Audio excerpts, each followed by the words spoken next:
It is game 57 of the 2024 Banana Ball World Tour. Loved by the people who know nothing goes better with coffee than a slice of cherry pie. Our harmonious friends over at Zappos. The Bananas are back after a weekend off, as are the visitors. And they kick off a 3-game set here in Indianapolis. Let's take a look at how the Nanners will line it up defensively in their first ever battle against Banana Ball's developmental team. From left to right in the outfield, it is Robert Anthony Cruz, D.R. Meadows, and Reese Alexiadis. In the infield, third to first, you see Danny Hosley, Ryan Cox, Jackson Olsen, and Eric Jones Jr. Catching is Bill Leroy, and starting on the bump is Noah Nisnik. Well, the Bananas are 30 trick plays away from reaching 400 as a team this season. It would be the first time that they've ever done that in their history, and they could very well do it here in Indianapolis. And some key guys to zero in on. It would start with D.R. Meadows, the Bananas center fielder. He is one trick play away from 50 and would be the first outfielder to achieve that mark in a single season in Banana Ball history. For Jackson Olsen, he's had 6 games at second base with a trick play. He's hoping to make it 7 here tonight. And for Danny Hosley, the Bananas third baseman, he remains the only Banana on this team who is still perfect in his trick play success rate this year. 19 for 19 for Haas. Let's zoom in on a man who is also perfect in his trick plays. Noah Nisnik, 4 for 4 on the bump. The pride of St. Louis, Missouri, with a 4-pitch mix, 4-seam fastball, circle change, a curveball, and a cutter once in a while, and he has been brilliant in his debut season in Banana Ball. 5 wins and 4 losses on the season for Nisnik, making start number 16. He is tied for the Bananas team lead with his 57 2/3 innings pitch, and it's really the last 3 starts that have just been insane for the rookie left-hander. A 2-0 record, 9 innings pitched, 8 hits allowed, only 1 sprint, and 7 strikeouts. The ERA is at 1, and the average MPI in that span, 4 minutes and 7 seconds. So working even quicker than his season average of 4 minutes and 17 seconds.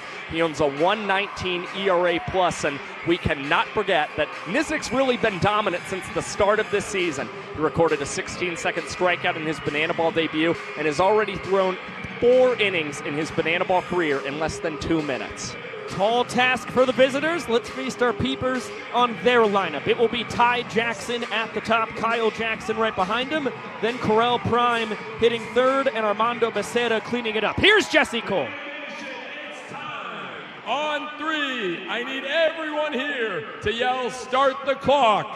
1, 2, 3. Showtime. Leading off for the To pick up where we left off, Indiana Stanley, Travis Munoz, Max Freeze in the middle. The bottom 3 will be Cole Kitchen, Dylan Kurahashi, Choi Fu, and Joe Nelson Smith Jr. Heater behind the keister of the 2021 and 2022 Savannah Banana, Ty Jackson, beloved here in Banana Land. Won back-to-back Pettit Cups. Joined the Lexington County Blowfish a summer ago. Took home a Pettit Cup with them as well. Guy is just a winner, and boy, was he stupendous this past spring at Florida A&M University. Batting .387 in 2024, and he leads off the ball game with a dribbler up the middle into center field. It's Ty Jackson now with 4 hits in 4 games for the visitors. Ty is always a threat to run. Dangerous man on the bags. He hands the baton to Kyle Jackson. The visitors' shortstop, 3 home runs in 3 Banana Ball games. Spent his collegiate career at Kent State. Primarily was holding down the hot corner until about halfway through this past season. KJ, earlier in his baseball career, suffered some pretty devastating back injuries. Turns out his shortstop this past spring had similar problems, so they ended up actually trading spots, and KJ was superb at short. And across the last half of this spring, as he lines that one into right field, Ty will go station to station, back-to-back singles from the Jackson fellas.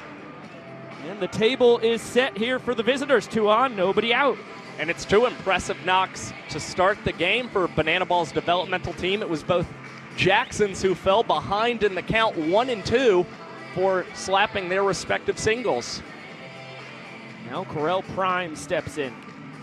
Hit for the cycle across his debut Banana Ball weekend against the Party Animals. Did it very efficiently. A single, double, a triple, and a home run. Got the dinger out of the way first against his dear friend Brett Helton.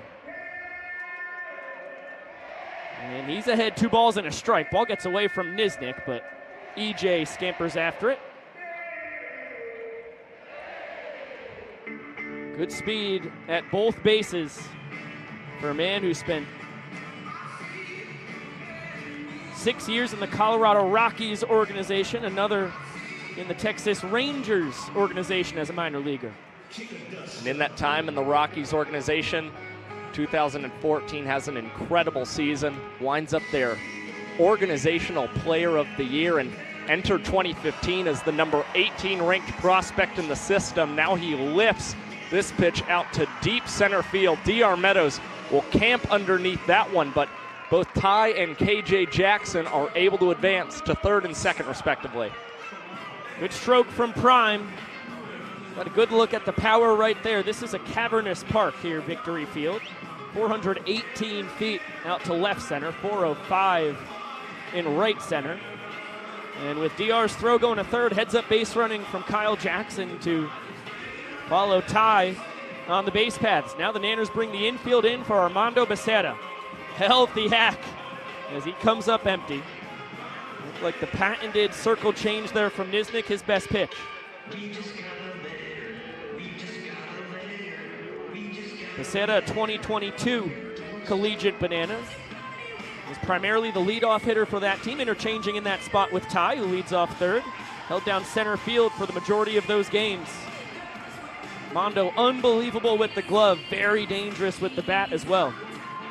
And still in that 2022 season for the Bananas, we saw him bat .308, the top 3 spots in the order, and he's looking for a big knock here as it was the visitors a couple weekends ago in that debut against the Party Animals.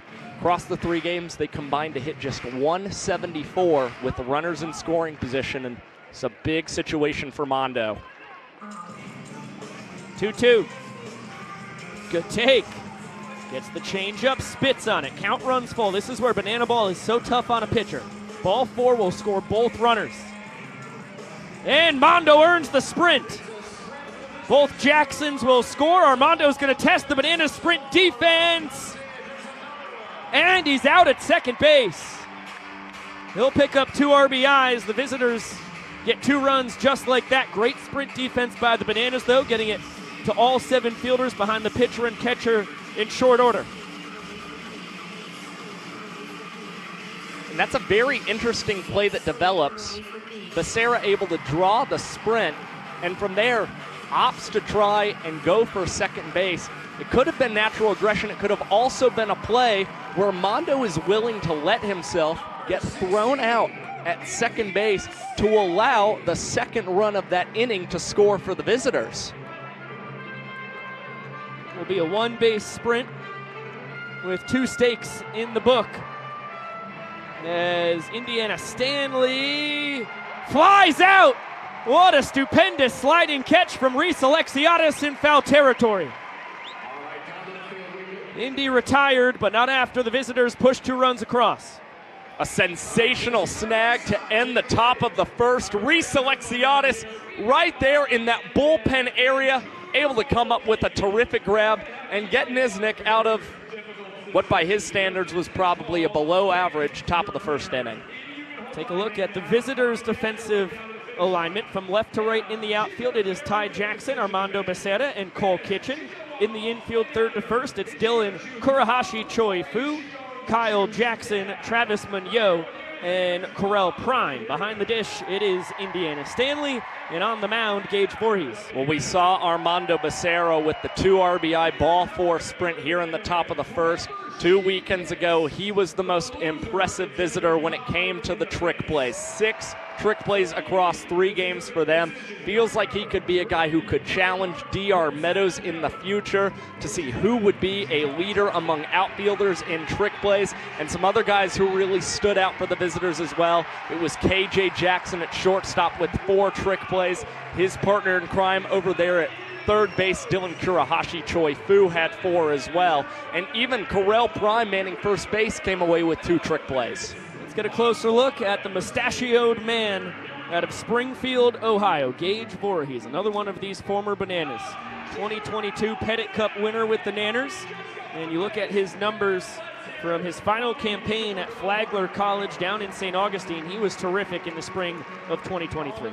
And this isn't Gage Voorhees' first foray into banana ball either. Way back in 2022, before the collegiate summer season started, Voorhees started on the mound for the Collegiate Bananas against the pros in the 2022 Banana Fest game. We also saw him appear with the Florence Yalls last season in 2023, and it's Voorhees who owns a 4-minute and 24-second career minutes per inning mark. And in his first start, pretty good numbers, 3 2/3 innings pitched, gave up 4 runs, but none of them were earned, and was still able to collect 2 punch-outs. With those 3 2/3 pitched, he is the current innings leader for this young visitors squad. And as he faces his collegiate summer teammate from that Nanners squad, of course, Voorhees was there from the start. DR joined about halfway through the 2022 summer. He skies this one into right center. Monroe taking off the hat, battling the sun. He can't make the grab. And high stepping into second is the doctor.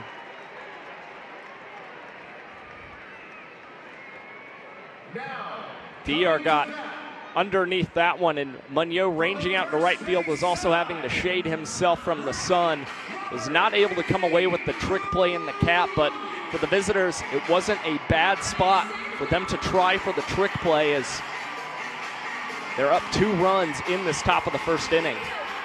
You know, I agree. In generic banana ball terms, yes, they still have a 2-run lead in the inning.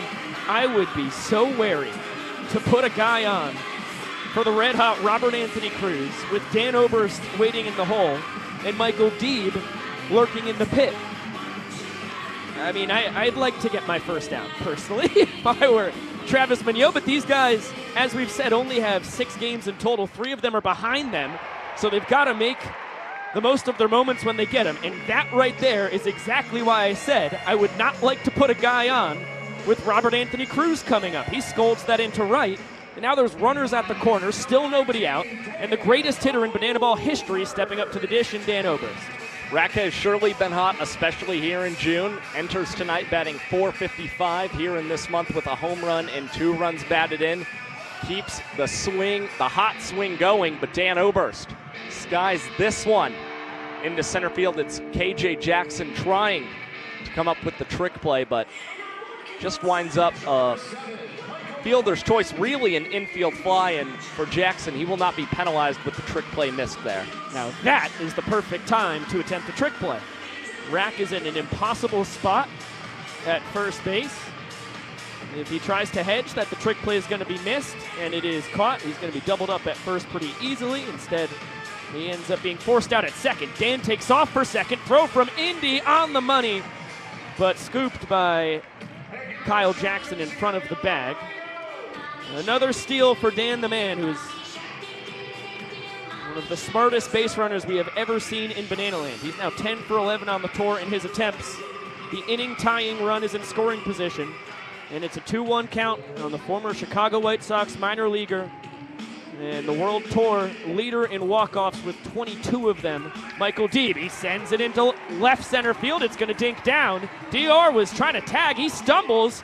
Boy, that was potentially could have had a chance at DR at the plate, as surprising as that sounds. Instead, it'll be an RBI single, and the inning lead for the visitors cut in half, just like that. DR, of course, was teammates with Armando Becerra in center field, respects what he's able to do defensively, and wasn't quite sure if Mondo might be able to come up with the snag and he would have to tag. So late jump took a little bit of a stumble, but still able to come around and score. And Reese Alexiadis, who's rocking a 9-game hit streak, now comes to the plate with the chance to tie the inning up at 2 runs each. And Malachi Mitchell pinch runs for Vitamin D over at first. 0-1 here on Super Reese, the 2023 Pioneer League MVP.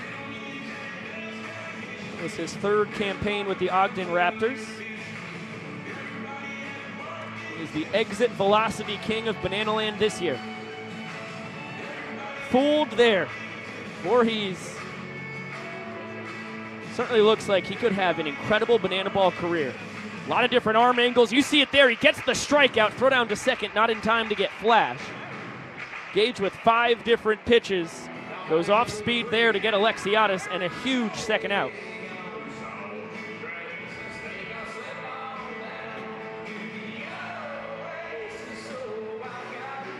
Another look at the K. Indy with another perfect throw, but Flash with that Olympic running pedigree. Son of Dennis Mitchell, gold medalist for the U.S. back in the 90s. Beat the wrap easily. Now Eric Jones Jr. sends it a mile high. Correll Prime making the call and the catch. Heck of a job by Gage Voorhees. Picks up his defense, and the visitors win the first inning 2-1. They take a 1-0 lead in the all-important points department. An impressive strikeout of Reese Alexiadis, and then it's Voorhees able to induce the pop-out.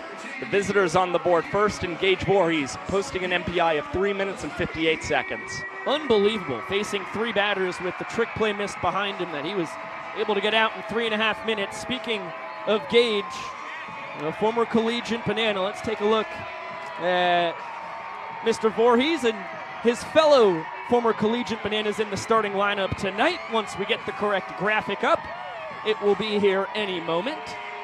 It's about to pop up. There it is! Look at those guys. Kind enough to take a picture. You got Taylor Justice, Christopher Vasquez, and Stephen Chambly in the picture as well. Of course, former Bananas. But the guys you see, when it comes to the names on the right, they are all in the starting lineup tonight. And they are all former collegiate champions with these Banana squads. We saw Ty Jackson start with his team in 2021 and really become one of the big spark plugs of this team, one of the big faces of the Bananas across the years. And it was another 2021 collegiate Banana, Cole Kitchen, who really impressed as well, able to two-way, playing both the outfield and pitch on the mound, and he's done that as well with the visitors. And of course, you've got a phenomenal catcher in Indy Stanley, a guy who's hit across every level he's ever played. And Dylan Kurahashi, Choi Fu, Armando Becerra, terrific bats as well. And you saw what Gage Voorhees was able to do in the bottom of the first. Still has not given up an earned run in 4 2/3 innings pitched in Banana Ball this summer. Kitchen will be due up third. Dylan Kurahashi, Choi Fu due up fourth. Called KFC in Banana Land, even though that's not the order of the initials. Just don't think about it too much. Here's Travis Munoz. An unbelievable resume he has. Out of Ventura, California, really grew up in Indio, California, about a mile away from where Coachella happens every year. As this one is hit a mile high, Bill Leroy in pursuit. It ends up in the stands, and it's caught! Barehanded snag by that man. What a play! Right behind the Bananas dugout, the fan able to reach out and come up with the snag. And an unfortunate outcome for Travis Munoz, the first visitor to ever foul out to a fan in Banana Ball. Ladies and gentlemen, the man who caught the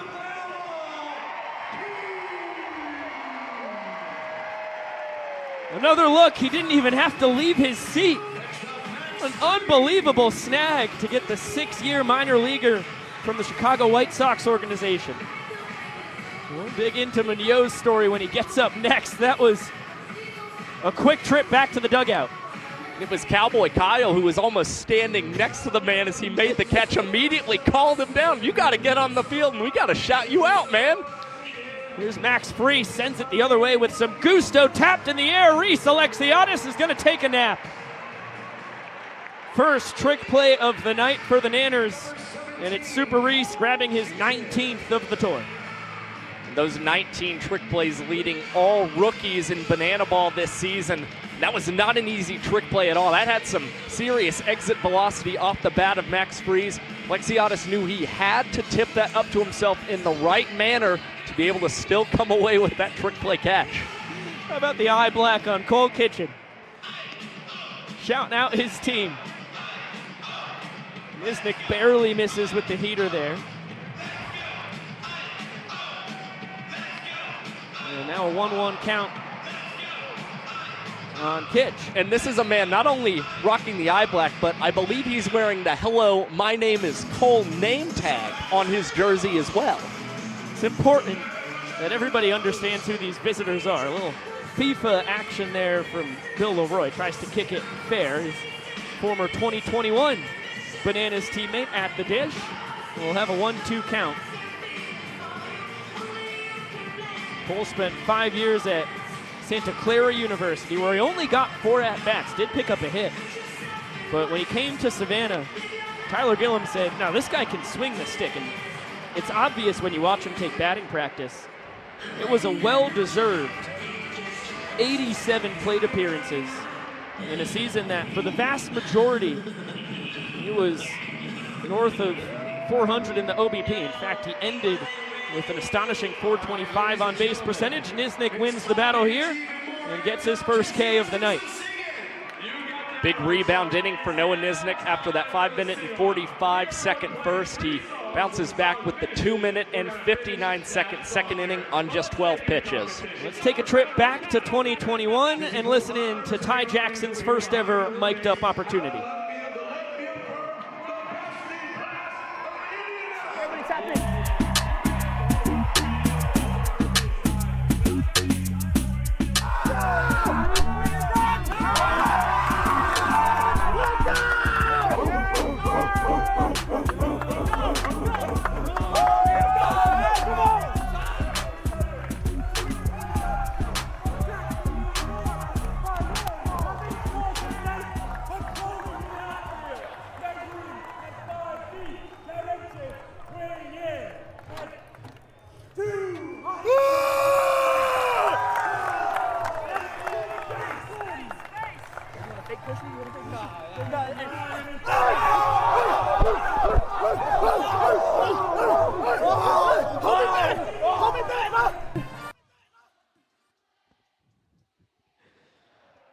And from Ty Jackson, mic'd up in 2021, we give you Ty Jackson mic'd up here tonight. Ty, how you doing out there, buddy? I'm doing good. How are you guys? Oh my gosh, so good. I am apoplectic, heartbroken that we didn't get to your legendary line. I just struck out in front of my girlfriend's mom, and then of course you make the diving play. Can you take us back in time to what that was like for you? You know, it was probably about my 3rd game in Savannah, and actually it might have even been 2nd. I think it was your 2nd. Yeah, so, you know, this is the first time my girlfriend's mom came to watch me play, and I'm just sitting there like, dang, I think I'm 0 for 2 right now, and she's sitting right up there. So, I mean, I was just talking, and the Macon bullpen was right there. They're like, "You're mic'd up?" I was like, "Yeah." And it was pretty special, though. It was pretty special. Got a gazillion views online, and now your teammate from that summer, Bill Leroy, fouling one off into the stands, not caught. How much gruff have you given Bill over the years for the fact that you hit your first Bananas home run 3 games into your career, 2 innings before Bill, in his 4th year as Banana, hit his first home run? I remember when I hit it, and everybody was talking like, "Bill, Bill, Bill." And then 2 innings later, he pins one down the left field line. I'm like, okay, this guy's special. And he did that, so. But it was amazing, you know, a captain with the rookie, so it was fun. Teaming up to take down the Macon Bacon 7-5 on that night as Bill works the sprint. Tight zone for Vincent Chapman, and Bill is going to beat you guys to second base on the ball four sprint defense. How much of an adjustment has it been for you guys figuring out how to defend the ball four sprints? It's been pretty challenging, you know. I think it's the hardest part is hardest part is outfield, knowing how shallow to play and stuff like that. Right. But besides that, I think that's the hardest part. Hey, we in. Here comes Jackson Olsen, inning-winning run at second base. And that one under the glove of Indy Stanley, make that an inning-winning run over at third base. I've heard from a lot of your teammates one of the most challenging aspects of banana ball has been the aerobic capacity necessary. You can get pretty winded playing our young sport. Yeah, I remember the first day, I needed water like 20 times, casters. Felt like I was at basketball practice. Oh, hey, wish my mom a happy birthday. She's watching, and she loves you guys. Hey, happy birthday, Mrs. Jackson. Happy birthday, Miss Jackson. That's incredible. Ty, it was short, but just like your guys' time in Banana Land, boy, it was a blast, buddy. It was a blast. Thank you, guys. I appreciate every moment with you guys. Love you, Big Tiger. Ty, Love keep you. having fun tonight. Always. Love you guys. There goes the legend, Ty Jackson, the three-time Coastal Plain League champion. It's Mr. CPL to you. That's a fact. He owns that league. The Bananas tie this game at a point apiece. Jackson Olsen ends the second inning in short fashion, and we'll get it down to Maceo Harrison as we dance our way to the third.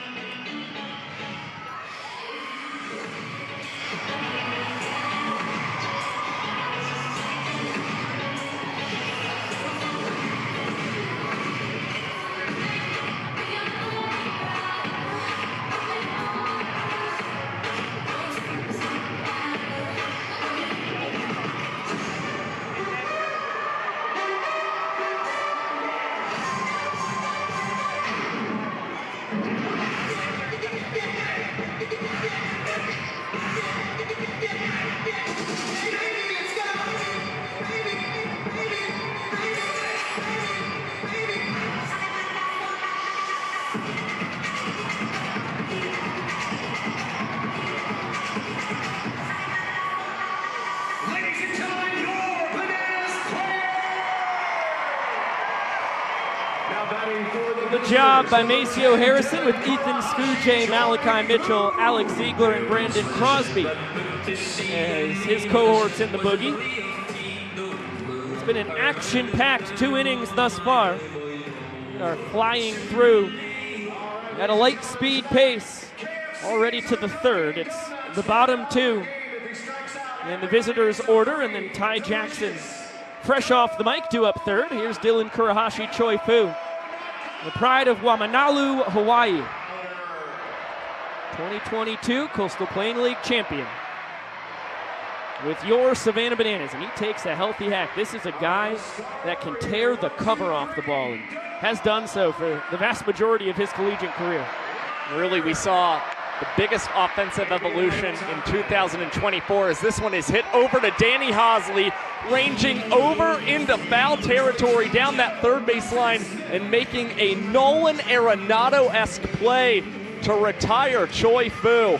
Great play by Danny Do-It-All, who has really just continued to step into that third base role every night for the Bananas as good as possible. Shows off the rifle there. Excellent play by Danny Do-It-All to retire his counterpart. And here is Joe Nelson Smith Jr. The second of his name. What a unbelievable athlete we have at the dish, holding down the 10-hole for the visitors. Was the starting quarterback and an outfielder at Maryville College for 4 years. As he lines this in to the mitt of EJ over at first. And JNSJ, as the kids call him, retired just like that. And for Joe Nelson Smith, not only two-sport athlete, but a guy who has also gotten pretty darn good at some line dancing as well, posting that on the socials often. He's out of the Nashville area. We're about 10 minutes from downtown as back at the top of the order, Jackson skies this in shallow left. Cox taking control of the situation, grabs it behind his back. What a snag by the glove magician for trick play 120 on the tour. Not only a terrific grab by Ryan Cox, but it gets Noah Nisnik out of the inning in 1 minute and 50 seconds. It's the 5th inning in Niz's career, thrown in less than 2 minutes. Another couple looks as it deserved. Let's get it down to the young professor. Banana in your mouth.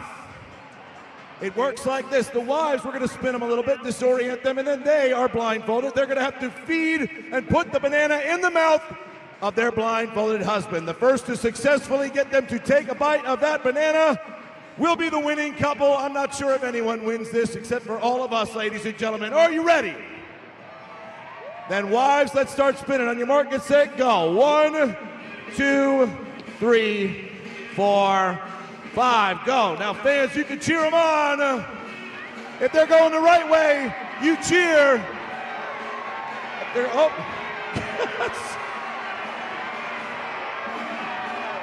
Laura, those are boos, Laura. Husbands, you can talk.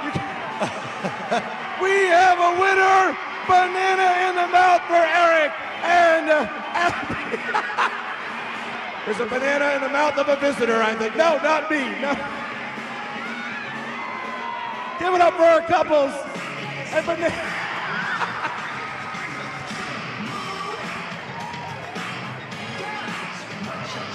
And now this.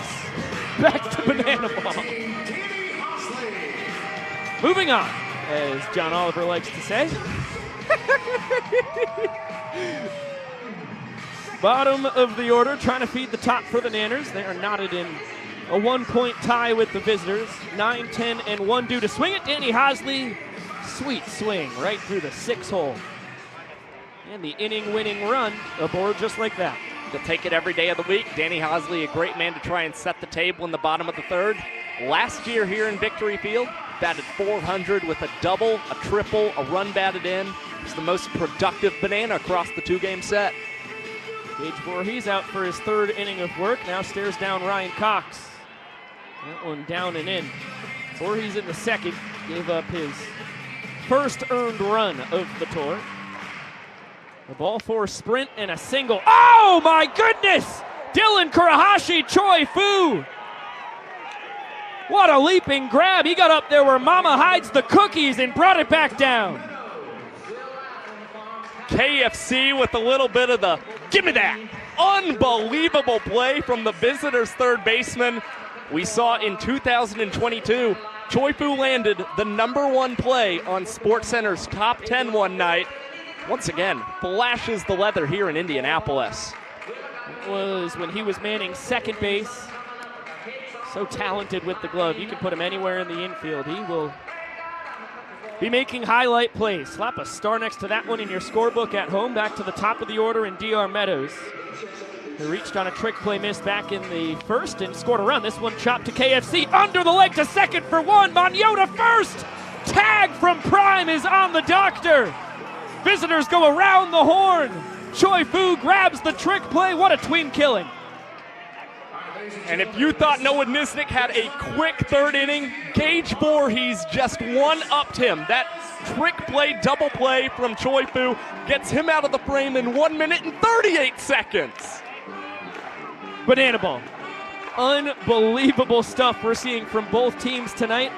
We're still knotted at a point apiece, and with Kyle Jackson due up to lead off the top of the 4th inning. Let's take a look at what he did a couple weekends ago against the Party Animals as Maceo dances us into our package. This is his 2nd career banana ball plate appearance, and he's sending this one to the land of shadow and flame off the former Pirates minor leaguer Brett Helton at that. Now 2 nights later, Dalton Ponce boogieing on the 6-2-2.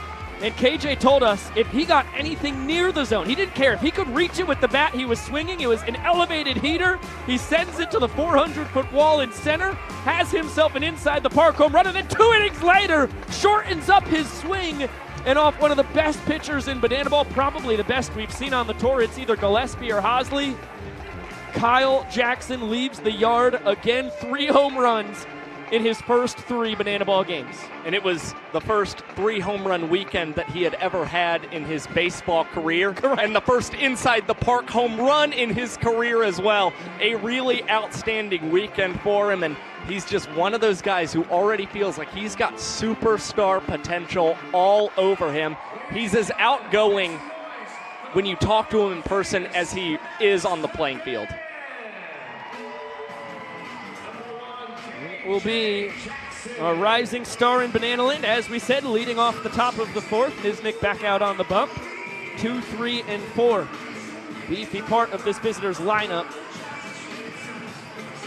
And third base umpire Justin James is going to say KJ went around when he tried to check it on the Niz Nasty Bender.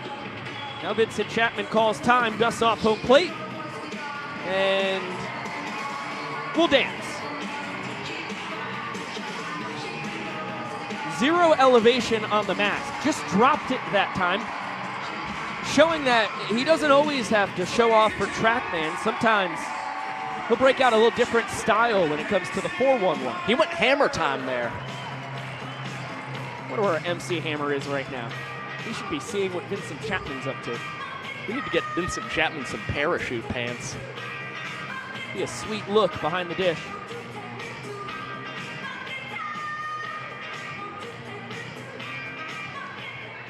1-1 count here on KJ out of Bowling Green, Ohio. Lines this one to his counterpart, trick play.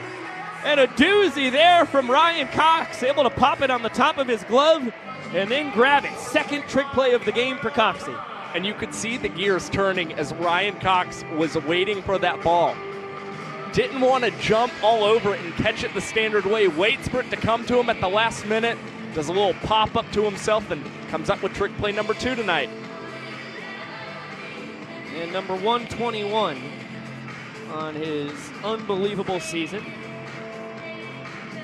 Nearly double the next closest would be Chase Acuff. He finds himself at 83. So nearly double, maybe a bit of an exaggeration. That ball is destroyed. Corral Prime, deep to left, and off the top of the wall. That is in the park. It's gonna be a ground rule double. We talked with the folks here in Indianapolis before the game. If it does not clear that yellow line, it is not a home run, and they have never seen a ball sit on top of that scoreboard.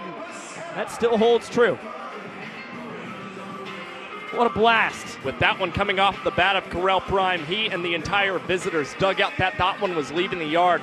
Robert Anthony Cruz tracked that as well as he possibly could and just couldn't quite get the glove on that one. But Noah Niznik and the Bananas just happy that one stayed in the yard. Again, Vico, you mentioned early on in this broadcast, Victory Field very much a pitcher's park. Built in 1996, this is the 29th season Victory Field has seen action. A wonderful stadium it is. Earned the best ballpark in all of minor league baseball back in 2015. As Armando Becerra sends that one onto the roof, that was eerily similar to Bryson Bloomer's foul out to an Indianapolis Indians employee on top of the roof here in Victory Field a year ago. As in foul territory behind the back. Take a bow, you deserve it. Danny Hosley is a perfect 20 for 20 now on trick plays. And those are the ones where you hold your breath for a second, hoping Hosley can keep that 100% trick play success rate up. Comes up with a phenomenal behind the back snag, and really he feels like one of those first guys to perfect that Ichiro type trick play catch. He was the first. Boy, Reese Hampton has been incredible in his own realm of Ichiro behind the backs as well. Here's Indiana Stanley. Prime still dancing off of second, 2 down. The last 3 outs the Bananas have recorded, all trick plays. 2 from Cox, 1 from Hosley. Niznik working quickly, swinging bunt. Niz is a terrific fielder, and Bill takes him out. Slide tackle. Prime will stay at third. And it's an infield single for Indy. Niznik knew he had no time for the trick play, was trying to get the out. Fortunately, just gets kind of tangled up with Bill Leroy trying to slide and make the play. And good reactions from both Leroy, Niznik, and even Danny Hosley, who was charging towards home plate to try and keep Correll Prime from trying to score in a very aggressive manner. Stanley pinch run by Corey Garastazu, designated runner for the visitors. And a quick pick, he's gunned down! Niznik grabs him, stepped off the rubber with the left leg, and the pinch runner gunned down before Niznik throws a pitch. Now 4 pickoffs on the season for Noah Niznik, which is leading this year's World Tour. He's got a terrific move as a lefty, and see EJ fired up about that one, and really tough start to Garastazu's night as the designated runner for this team.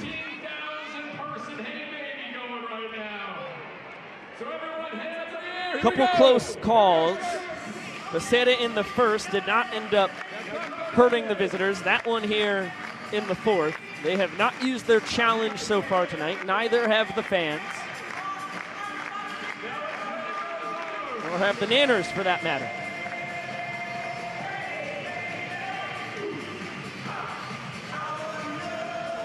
Niznik is so tough with the pickoffs as we hey baby here in Circle City.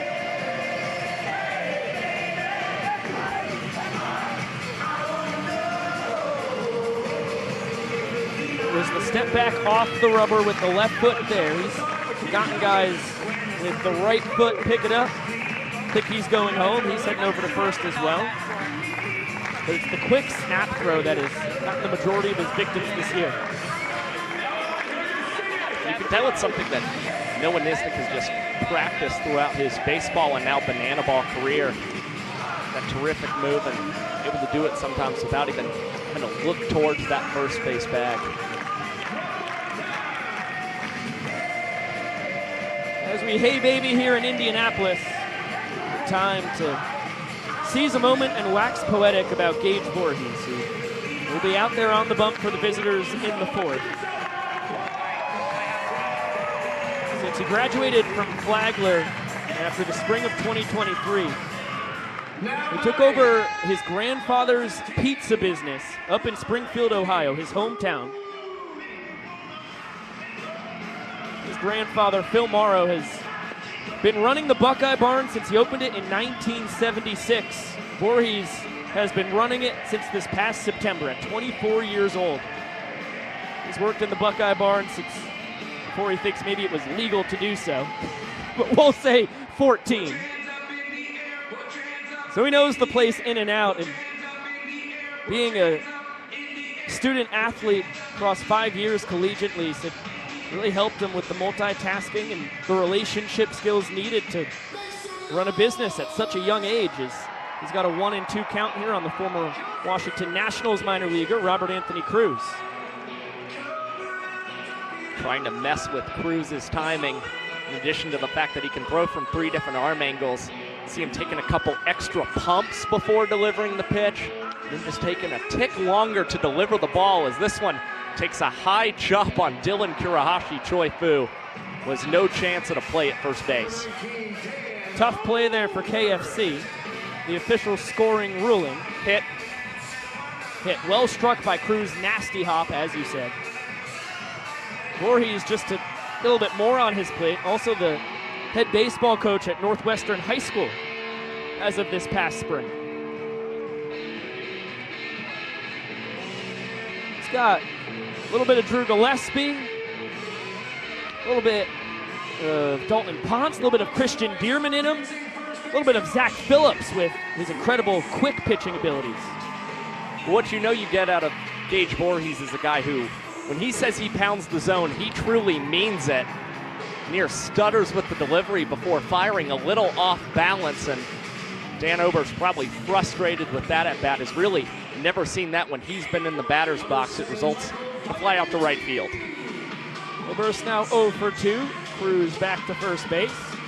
Here comes Michael Vitamin D. Released an RBI single up the middle his first time.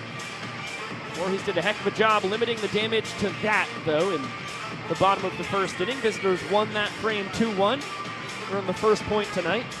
Bananas rallied back and won the second inning in just 2 batters. After a scoreless third, Noah Niznik settling in for the Nanners. Voorhees once again in what is basically a save situation. He cannot allow a run to score if he wants this game to stay knotted at a point each. And just again to touch back on Voorhees, his command of the zone. You look at that 2022 summer spent in Savannah, 22 innings pitched, only 3 walks on the mound. This one well struck, grabbed by Jackson at short. Munoz over to first. 6-4-3 double play. Voorhees is cruising. It's still 1-1 after 4. Let's get it down to the field to Emily Cole. Please welcome out to the field, Savannah Bananas owner, Emily Cole. There are over 400,000 children and teens in foster care across the country without a permanent home. To raise awareness and help bring families together, we created a nonprofit called Bananas Foster. This organization is dedicated to celebrating those who are already doing amazing things in the foster care world while educating and inspiring others to get involved. Tonight, Bananas Foster is celebrating the Novacek family. They have been a licensed foster family for 9 years. Katrina and AJ learned about the needs of youth in care when working at a recreational facility and in the school system. In total, they have welcomed over 20 kiddos into their home. Fans, please help us celebrate this amazing family for what they're doing right here in this community.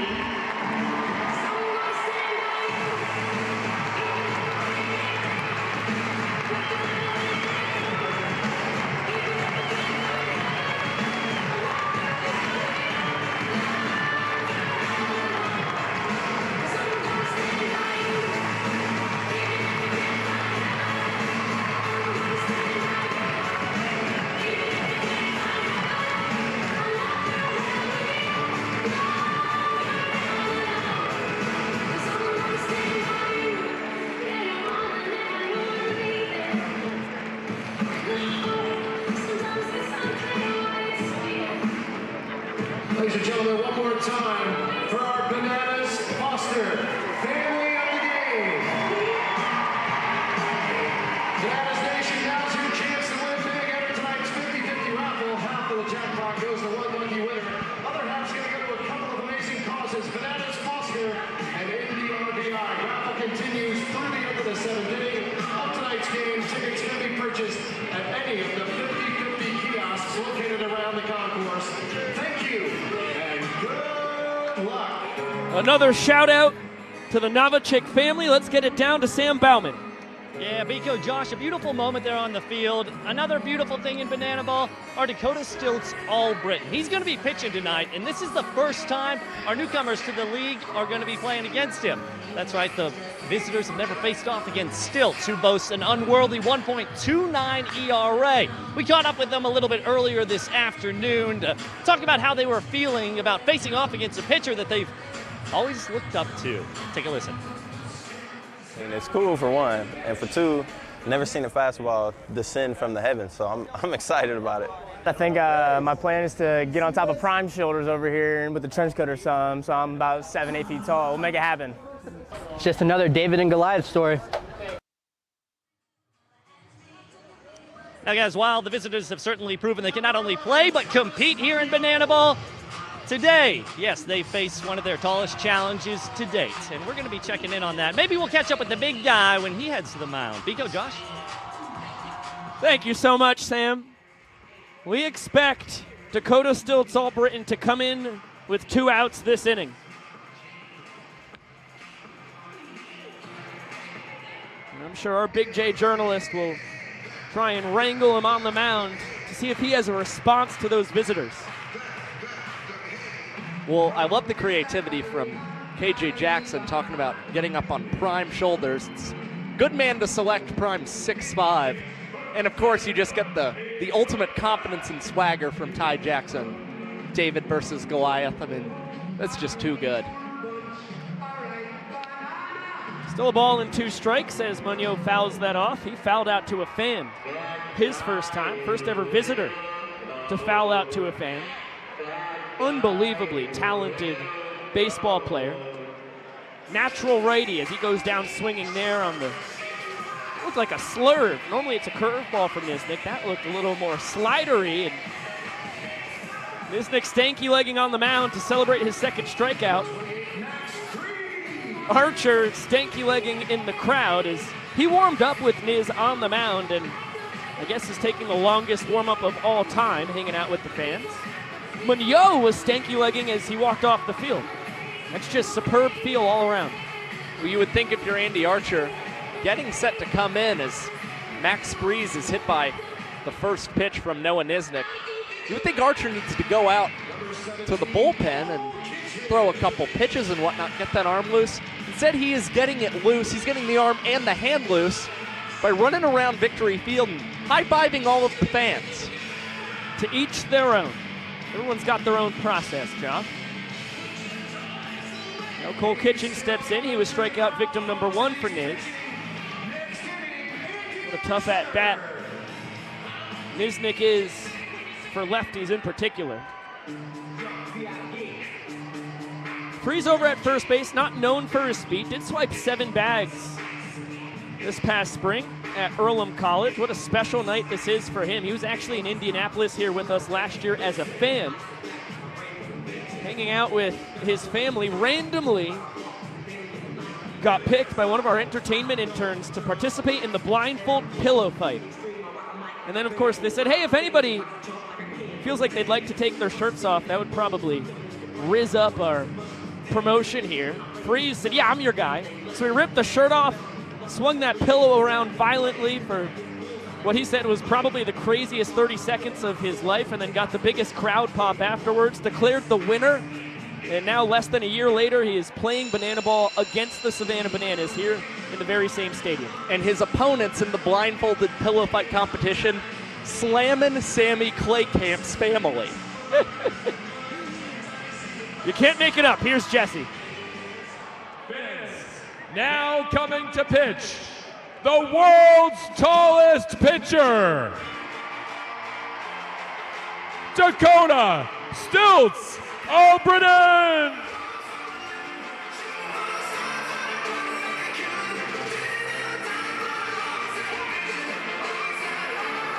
We continue to be the oracles of Banana Land.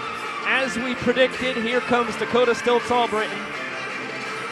What an impressive 4 2/3 on the mound for Noah Nisnik, who gives up 2 runs in the first, nothing after that. And you take a look at the immaculate numbers on the tour here for Niz. And here's Sam Bauman. Before you take to the mound here, first time facing off against the visitors over there. How are you feeling? Oh, Sam, I'll tell you, I'm feeling top of the world. I'll tell you, there ain't much stuff I'd rather be doing than catching some big old fish. But I'll tell you, there ain't nowhere else in the world I'd rather be than on this mound in Indianapolis in front of all you beautiful people. Dakota Stilts Albritton.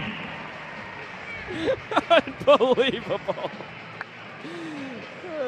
You just can't make him up as Bauman absolutely dominates that ladder, taking it off the field. Almost as impressive as Stilts' numbers on the tour. And the man having to face off against him, Dylan Kurahashi Choi-Fu, who is trying to shrink his zone. And it looks like it might have worked. Bill Leroy wanted the call, and it looks like he has been able to overturn the call from Vince with Choi-Fu shrinking that zone. They wind up getting the called strike, and it's Stilts jumping ahead 0-2. It's actually 1-2. KFC stepped out of the box.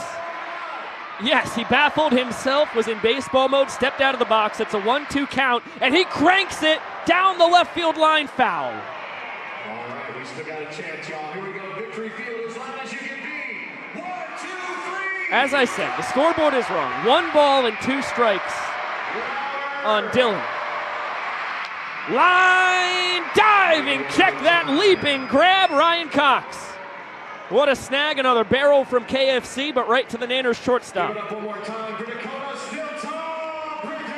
Another hot shot off the bat of Choi Fu, but it winds up once again in the glove of Ryan Cox, who has really been a standout performer on defense for the Nanners so far tonight in Indianapolis. Couple trick plays, now a web gem. And we'll get it down to Jesse Cole. 25 years right here, John and Risa. And then we've got Bob and Joey. How many years have you guys been married? 51. 51 years.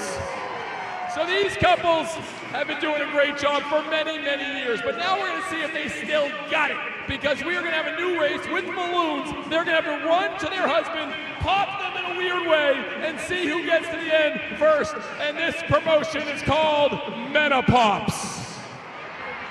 All right, are we ready?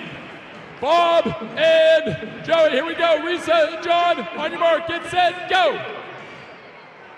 All right, here we go, first one. Oh, there we go. Look at the 50, you're gonna keep going. There's more balloons. They're trying over here 25 years. Now they're sitting down for the next one. Let's see what Joey's got. 51 years, let's see this maneuver. What is she doesn't know what to do. They're catching up. Oh, no, no, jeez. It's no, it's still working. Oh, here we go. All right, next one. She's got it. It's coming down to the last one. What do we have here? Last one.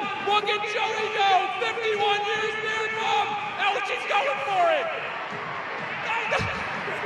Oh, and we got our winner. 51 years. Let's hear it for Joey and Bob. And there you have it. A little Menopops.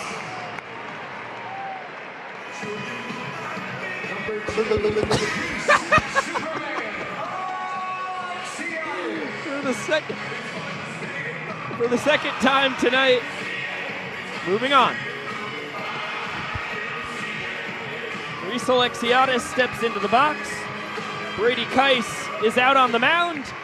And Dylan Kurahashi Choi Fu is at third base with a mic on him. Oh my gosh, so much better. Now that we get to hear from you, we've got to stick to current events. Walk us through that last at-bat against Stilts. I mean, I'm going in there not knowing what to expect, really. I'm just looking at the sun. He's like in line with the light. I was hitting off an escalator. Hold up. Yeah, you. Yeah. Oh, Biko, did you see that? What do you got there on the replay? I need to see it slow-mo. It looks like you guys want to replay it. I thought out live. Yes, I did too, but I also had a good angle. Oh, no, he looks safe. Yeah, Don't challenge it. Yeah. Don't challenge it. That's a great call. Yeah, I'm here. In. Oh, let's see if Mondo got it. Oh. Can't make the sliding catch. Ain't get it. Alexiadis will stay at third. Wow, what a cannon fired in all the way to Indy.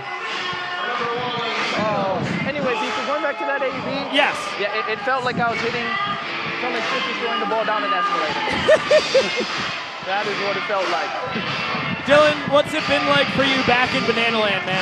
Oh, it's been awesome. I don't think there's any place better to play baseball. I don't think. I know there's nowhere anywhere better to play baseball.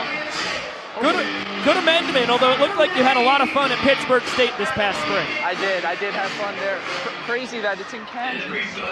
Yeah. Uh-oh. You good? Under the leg! Yeah, you. Wow! KJ Jackson. They like that. Biko likes that, KJ. Keep doing it. That was sweet. Going under the legs as he is looking Risa Alexiadis back to third base. Fantastic trick play from KJ. And for you, Mr. Choi Fu, you've had a pretty good start to your banana ball career. 4 trick plays through your first 3 games. Yeah. Describe how that evolution has gone for you. I mean, it's awesome. It's kind of just like we're playing in the backyard. Bro, he likes it. Biko liked it. He said a little shaky, but wait, hold on. Anyway, yeah. Yeah, it's just like we're playing in the backyard, Beagle. Hey, Beagle, I just want to say I love you, man. Hey, we're having fun down here. It's kind of hot, but my hands are sweaty, so please don't dog me in the broadcast, bro, please. Hey, he did it. He did it. No, that's a 5 for 5 on trick plays for KJ. Yeah, no, KJ, I call him Kyrie. He just goes everything between the legs. He's got the handles. He's got handles. How about Dalton? He can dance with a mic. His voice is special. Oh, Miko, how have you guys been up there? I know you guys got a good view of the game. Oh, we're in heaven. Standing up, I'm looking at you. Oh yeah, oh yeah. Now batting for your Bananas, the songbird of our generation, number 13. I would like that a lot. Dalton. You know, it's a little scary hours here with the inning-winning run 90 feet away. Yeah. But anything you're confident in, I want you to send. Oh yeah, I am gonna send it if I get it. Oh, I thought there. Does that count if the banana catches the ball? No. Oh, okay. Little new here. It's a great question. Oh. The fans here are awesome. This is great. Pretty wild atmosphere right over our heads. Yep. I was hoping you could stick your arm out there and catch it for us. But it's all right. If we could, we would. Windows don't open here in Indianapolis. That's our only qualm. That is a big problem there. That is a big problem if you're trying to catch a foul ball. Up. Now this could be Can caught. the fan catch help us out? No. But it's not. I like the effort though up there. How does this atmosphere... Oh, no! Foul ball. Yep. How does this atmosphere compare to the scenes you've played in front of before? This is definitely unbeatable. Yeah. I mean, just the people, the fans, they're just so awesome. Oh, I thought Vince was going to give us that there. That just missed. Right around the top of the zone. This is strike. Yeah. Got him. Tag him. Oh, Pico, no. Good piece of hitting there from Dalton Malden. He earns the walk-off. And the Bananas jump ahead 2-1. Dylan Kurahashi, Choi Fu, we love you. Thank you so much for joining us. Thank you for having me on. You guys are awesome. Thanks for joining us. Keep having fun out there. Yeah, you. Oh, sorry. So do the veggie dance. It's time to eat our veggies. Eat them up while you have a chance. Now do the veggie dance. Now do the veggie dance.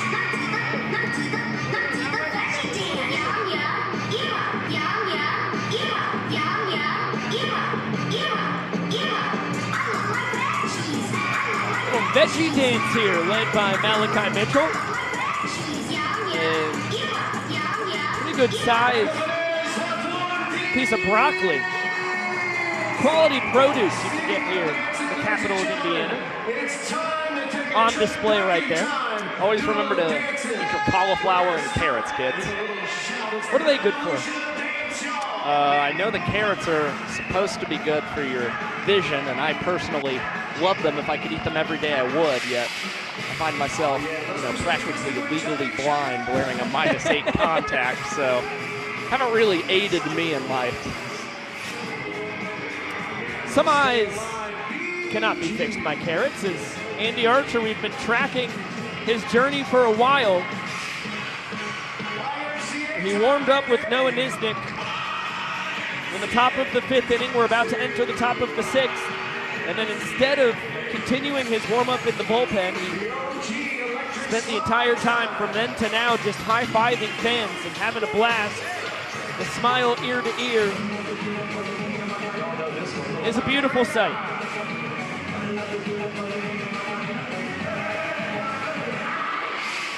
Tries to get the quiver on the arrow behind the mound, succeeds.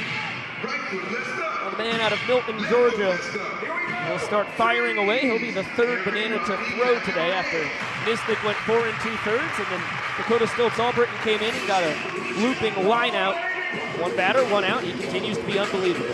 Andy Archer with 4 wins and 1 loss on this year's World Tour, taking the mound for the 19th time this year, and he's got a 7.82 earned run average, but the advanced metrics suggest his earned run average should actually be somewhere around 5.40. He's had a bit of unfortunate luck out on the mound.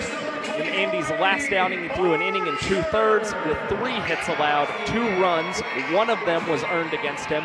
Did allow a ball 4 sprint, struck out 2 batters, and Brandy commands 3 different fastballs and a split change on the mound, but it is worth wondering at times when he gets hit very hard if it could be worth developing another off-speed pitch. Perhaps a slider would aid him well in the future. Andy with a rare arsenal where he does not spin the ball, just the split change with 4-seam, 2-seam, and cutter, as this one is fouled over our heads by Joe Nelson Smith Jr. Moving down the 10 hole for the visitors. Top of the order waiting in the wings as this one to DR Meadows thinks about the backflip catch. Right on the edge of the shadows. Thinks better of it. Collects out number 1. That one just started to fade on him a little quicker than he imagined. Didn't necessarily have the time to line up and go for the backflip, which you could tell he was planning on doing as he was bending down, preparing to go into his leap. And DR still waiting on trying to become the first outfielder to 50 trick plays in a single season. Now Ty Jackson quickly behind 0-2. That is that split changeup right there. And this one spoiled out of the ballpark. Ty from Jacksonville, Florida. At a Mandarin High School, won a couple regional championships. And he'll take off for first. This one bounces back to Bill. He doesn't have a chance. Ty Jackson has the visitors' first ever steal of first base. Who else? It shouldn't really come as a surprise. Ty, a very aggressive base runner. And in fact, in his very first Banana Ball game, the 8th ever in Banana Ball history, he stole first base against the Catawba Valley Stars.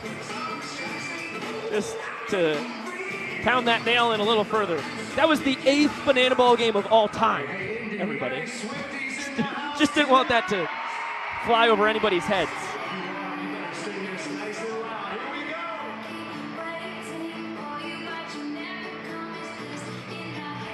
Now KJ Jackson, high aboard for the 2nd time today. He singled back into first, as did KJ. A sweet swing from the visitors' shortstop. Showed the video earlier today. 3 home runs in his first 3 Banana Ball games as Archer gives Ty some much-deserved attention. Alex Ziegler has subbed in defensively at first for Eric Jones Jr. as this one is laced foul. And it's been EJ who's actually moved over to third base. Danny Hosley has departed from this ball game, likely slated to come in as the closer should the Bananas maintain their lead in the ball game tonight.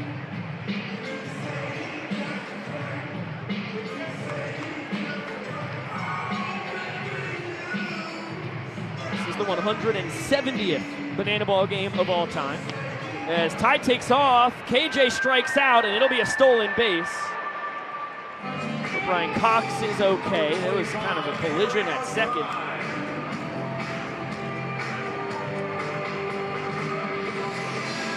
As Indy, Ty's teammate on that 2022 Pennant Cup champion squad, loving the wheels on display.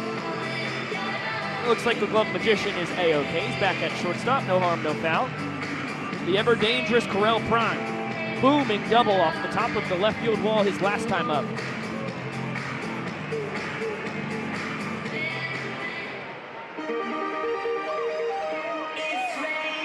The 171st Banana Ball game ever played, currently underway in Grayson Stadium. The Firefighters leading the Party Animals 2 points to 1. The top of the 6th inning. So both games really on a terrific pace. As we have a 2-1 count now on the man out of Bradenton, Florida. Bottom of the zone. Boy, that is a generous call. That's an Aaron Judge type strike call below the knees.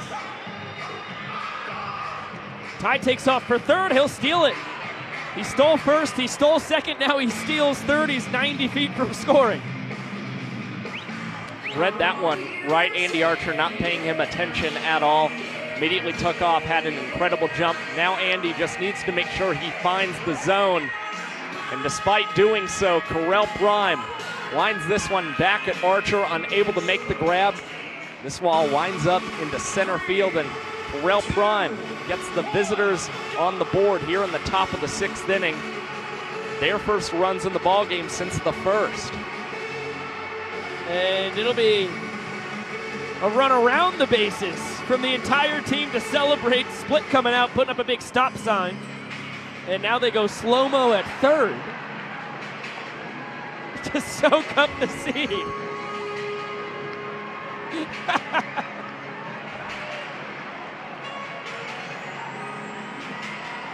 And a little live replay of the run scoring there.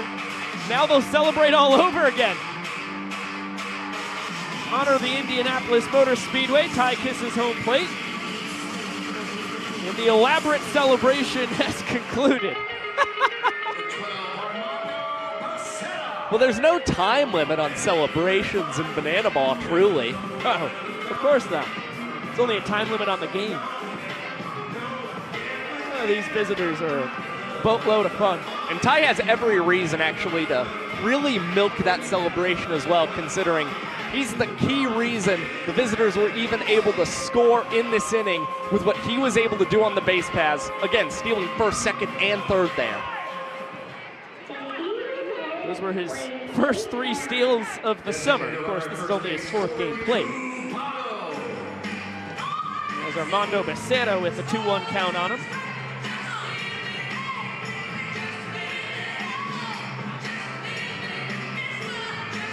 Corey Garistazu pinch runs for the 2nd time tonight. He's the visitors' designated runner. He was picked off by Noah Nisnet before a pitch was even thrown. And he entered the game for Indy Stanley back in the 4th.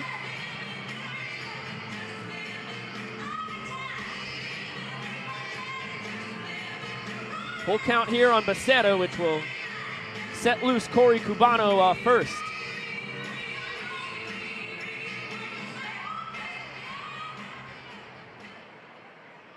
There he goes, and that one misses in. The Anners have to get it to all 7 fielders behind the pitcher and catcher before the ball is live. Garistazu will end up holding at third. That's a testament to the unbelievable sprint defense, which was on display back in the 1st inning when the Nanners got Becerra at second base. And they knew that Garistazu had a nice jump when the ball 4 sprint was issued. And you saw their infielders, after being able to relay the ball to the outfielders at the end, were communicating to Rack and Alexiadis, watching Garistazu, letting them know whether he was going to try and score from third base. Mondo swipes second, this one back up the middle, it will score at least one. Becerra getting the wave around. DR's got a cannon. Throw is picked off by Archer. Nice base running by Indiana Stanley to get up to second. It is a 2-out, 2-run single. And the visitors have put 3 runs on the board here against Archer in the 6th.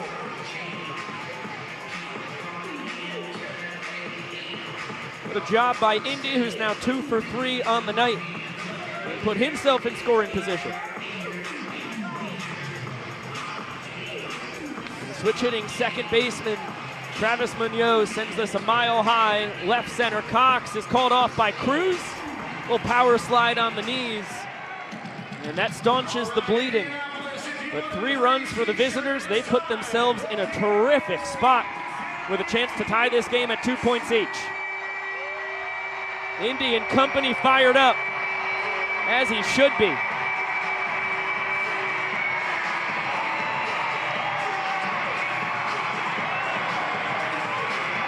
Visitors brought 7 guys to the dish. Terrific base running on display. 3 stolen bases from Ty Jackson, another steal mixed in there from Armando Becerra. And a t-shirt toss being fired throughout Victory Field here. The full capacity crowd, all 15,000 plus, fired up to get some free merchandise, and why shouldn't they be? Welcome up into the broadcast booth, Pico Scala, that is Josh Chalevsky. Happy Thirsty Thursday, everybody. What a glorious night of banana ball this has been so far. Stupendous banana ball game here. Looks like a terrific banana ball game going on in Grayson Stadium between the Firefighters and the Visitors. And we have reached that time of the night where we give you the keys to the kingdom. A chance at a free pair of shoes courtesy of our friends over at Zappos. You know the game by now. Link in the description, link in the comments section. Put in all your relevant information. There will be a spot that says Buzzword, and there, after this drum roll, you will put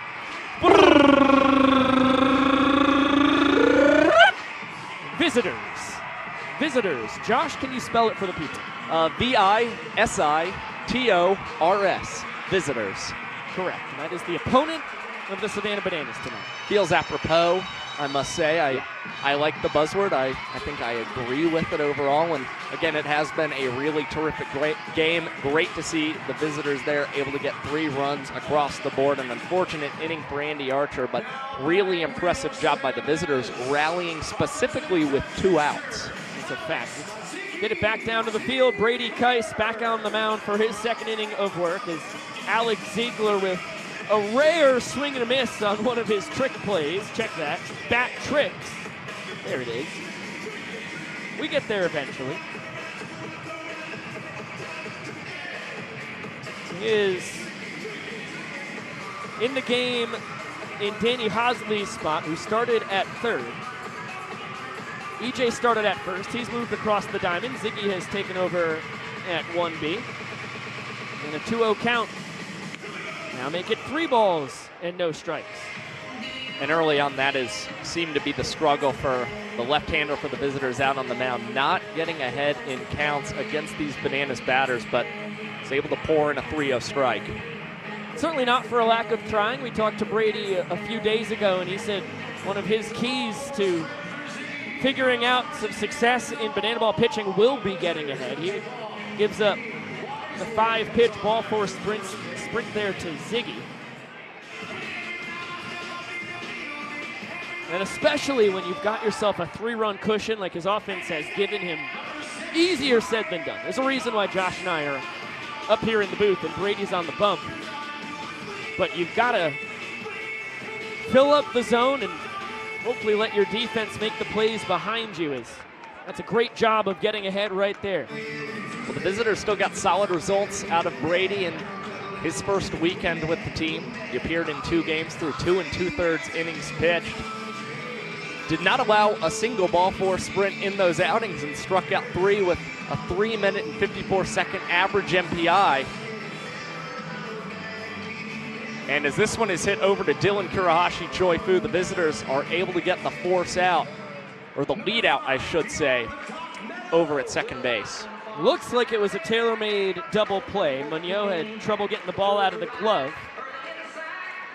As you can see, the second base umpire, Paul Ullman, making the call. The ball was caught and then lost on the exchange. So Cox replaces his fellow Pennsylvania man at first. This one is going to be another fielder's choice. Munoz grabs the trick play, his third in as many tries, as he bounces it to Jackson at short. And just like that, 2 down, and all of a sudden, Keiss is 1 out away from earning a point and tying this game for his team. Soft looper to Munoz, able to grab that one again. Able to secure the lead out, pick up the trick play, and for Munoz, he's trying to make sure that he's got 3 solid trick plays in his repertoire this season. Armando Becerra, no trick play needed as he makes the catch to end the 6th inning, and it's the Visitors who knot the game at 2 points all against the Bananas. Heck of a job by the Milwaukee, Wisconsin man, Brady Keiss. Bears down, and after the leadoff ball for a sprint, quick work of the Nanners. He puts up a goose egg, and we are knotted at 2 points each. 10 pitches for Keiss in a 2-minute and 33-second inning as we go down to the field for the sheet race. We're not going down to the field at all. Yes! The young professor gets to call these all the time. This is Biko's call, baby. Yes! Come on, you see a player down there? No, this is Biko's call. We've got ourselves a sheet race, and it is yellow out in front early, navy blue right behind him. Look at Brown making a turn on the inside. Really aggressive move. Don't forget green. Green is in the back, but they are keeping it tight. Brown has moved ahead. That was a tricky maneuver. Really well done. Everybody running this race to a T. All the limbs are inside the sheets. Oh, no! Oh, no! They didn't know the finish line was down by first base. Or by home plate, rather. They thought it was the foul line. Yellow, the only one who kept his wits about him. He did not get sped up by the moment. He is our victor. Brown behind him. Navy blue comes in third. And green just cannot believe the mistake he made. With Brown and navy blue, they all go tumbling across the foul line. But that was just the final leg. They still had a finish line to cross. And then yellow wins it in a landslide fashion.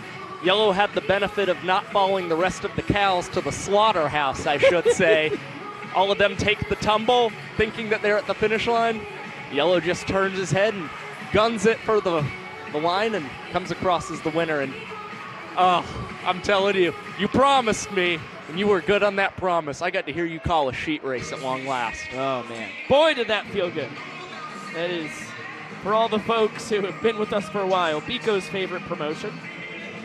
Oh, he loves it. Fouled straight back. Still a 2-2 count here on Max Bryce. 7, 8, and 9 due up for the visitors.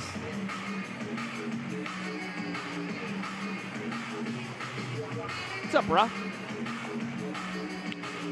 One yanked foul.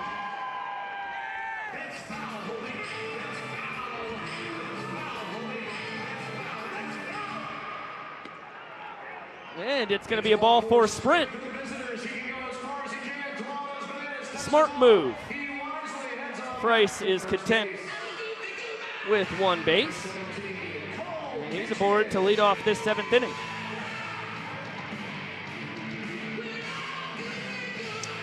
Not the start Andy Archer was looking for. Here in the 7th, the Bananas have DJ the Invader warming up in the bullpen just in case. They need to relieve Archer through 27 pitches in the 6th inning for this team, and it's Archer now falling behind to once again, this time to Cole Kitchen, the visitors' right fielder, who is 0 for 2 tonight. Kitchen very happy to not see Noah Nisnik 60 feet and 6 inches away from him. Struck out both times against Bananas' crafty southpaw. 2 balls and a strike on the visitors' right fielder.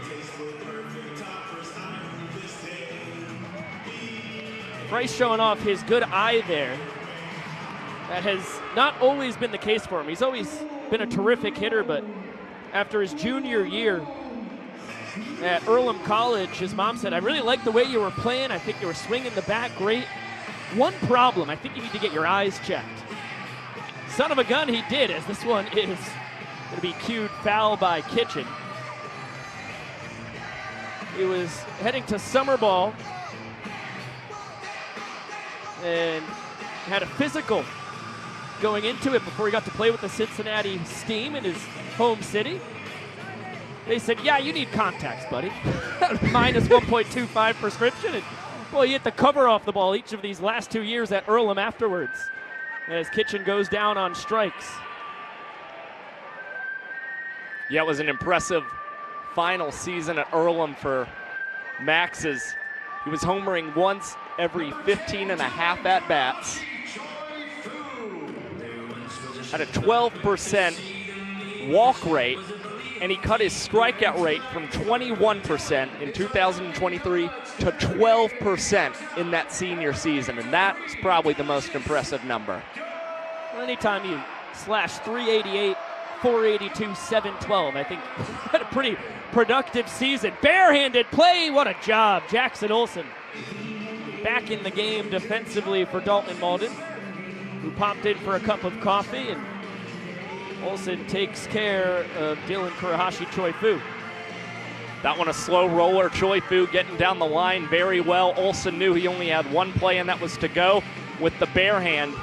doesn't pick up with a trick play, but he's pretty fired up about making that one nonetheless, as Joe Nelson Smith sends this one right in front of the broadcast booth to the fans in these patio chairs, and they can't make the catch, but they came awfully close.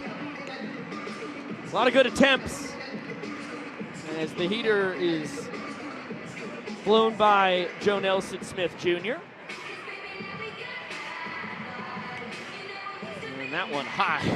Good to see Bryce dancing off second base, or even on second base rather. That ball driven deep to left field, foul.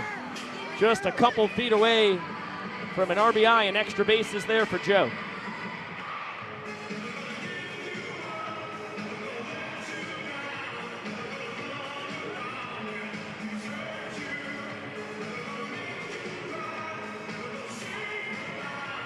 Two balls and two strikes now. Joe, as you mentioned earlier, started his collegiate career at Maryville College, where he was QB on the football team while also playing baseball. He goes down swinging there. Finished up at Carson Newman University. Excellent work with the split changeup for Andy Archer, who gets to spike a couple arrows, picks up 2 Ks, and puts out a wonderful bounce back inning, throwing up a 0. Despite the leadoff ball four sprint, it's Archer bearing down, coming away with those 2 punch outs. The Bananas now with the chance, with the visitors scoreless in the top half, to reclaim their lead in the bottom half, as it's Brady Keiss going back out for 3rd inning tonight. Another look, you completely understand why Smith goes fishing there.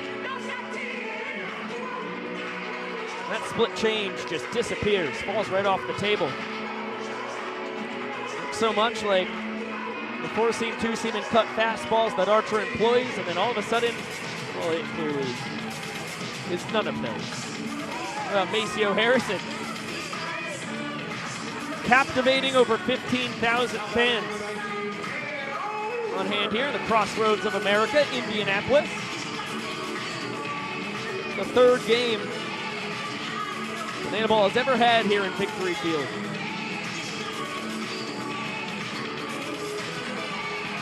Every single one, full capacity, over 15,000 on hand. It is an electric atmosphere. Wonderful, knowledgeable sports fans you find in Indiana, as that one goes off the glove of Stanley. Oberst taps his chest, says, "That's my bad, guys." Most certainly should have stolen first base there. He just, on a pitch that wasn't in the dirt, never would have imagined that it had gotten away. Now he skies this one to center, and Bassano will catch it coming in on the run. 2 pitches, 1 out here for Brady Keiss. Yeah, Dan has never been afraid to steal first base in his Banana Ball career, despite being one of the heavier hitters in the lineup. Had 6 last season for the Bananas, but fortunately just wasn't aware how far that ball was going to get away from Stanley behind the dish. Yeah, he's stolen first twice this year as well. I mean, it couldn't have gone to a worse spot for the visitors. Right in that corner by their dugout. There's not a worse location for a wild pitch or pass ball, but because Dan doesn't take off, it does not end up being either of those things. And it's 1 out, nobody on. 1-2 here to Michael Deeb. That's a strikeout. Brady Keiss goes off speed. He dominates with the heater. It's a 3-pitch mix. Works in the slider and changeup. Sits 90 to 91 with the fastball, and likes to throw it about 80% of the time, which makes the off-speed that much more deadly when it's used so sparingly. This one, a Baltimore chopper behind the back. Dylan Kurahashi. Choi Fu grabs the trick play. His 5th of the tour, and it is an easy, breezy, beautiful 1-2-3 inning for Brady Keiss. And it's a 1-minute and 29 second inning for Brady as well. Tremendous work rebounding from allowing the walk-off in the bottom of the 5th. Keiss posting 2 marks below 2 minutes and 40 seconds each of the last 2 innings. And again, he told us that he really prides himself on his composure on the pitcher's mound. Clearly has displayed that, as he, again, didn't let that first inning of work get to him at all tonight. We honor all the service members, both past and present, here in Indianapolis. pass that sentiment on to everybody watching at home as well. We have ourselves a 2-2 game going to the 8th. And it's going to be the top of the order due to swing it for the visitors, which means the ever-dangerous Corral Prime looms due to swing it, hitting 3rd. And a weekend ago against the Party Animals, son of a gun if he didn't hit for the cycle in his first 3 Banana Ball games ever. He got the hard one out of the way first against his former Fargo Moorhead Redhawks teammate Brett Helton when they were together in the American Association. He goes yard, and then against Garrett Delano in his first plate appearance the following night. Yeah, I'll take the triple right there. That was after a foul home run on the previous pitch to boot. And then on night 3, yeah, he's working backwards with this thing. That's going to be an RBI double. And there's only one thing left to do now. Against his fellow former minor leaguer, Connor Higgins, he will drive in Ty Jackson. What an impressive debut weekend of Banana Ball for Corral Prime, who's 2 for 3 tonight with a double, a single, and RBI. And Corey Cubano pinch ran for him, scored a run in his stead. He has been in the midst of the action. As we said, he's due up 3rd. First, it's the Jacksons, Ty, and then Kyle, as DJ the Invader takes over on the bump. 17th time on the mound for DJ the Invader. He led the Bananas in minutes per inning in 2023. He's leading them again this year with his 3-minute and 56-second average mark. And for DJ, he is 5th all-time in Banana Ball history with 10 innings pitched in less than 2 minutes in his career. And even though opponents batted .366 against him in 2023, they are batting .302 against him here in 2024, which has been a pretty dramatic increase for him on the mound, something that he was obviously looking for this season. That's never fun. Ty Jackson fouls that off his left shin. No shin guard there to ease the blow. So Vincent Chapman will dust off home plate. Give the visitors' left fielder some time to recuperate. And give us a chance to look at the numbers for DJ on the tour.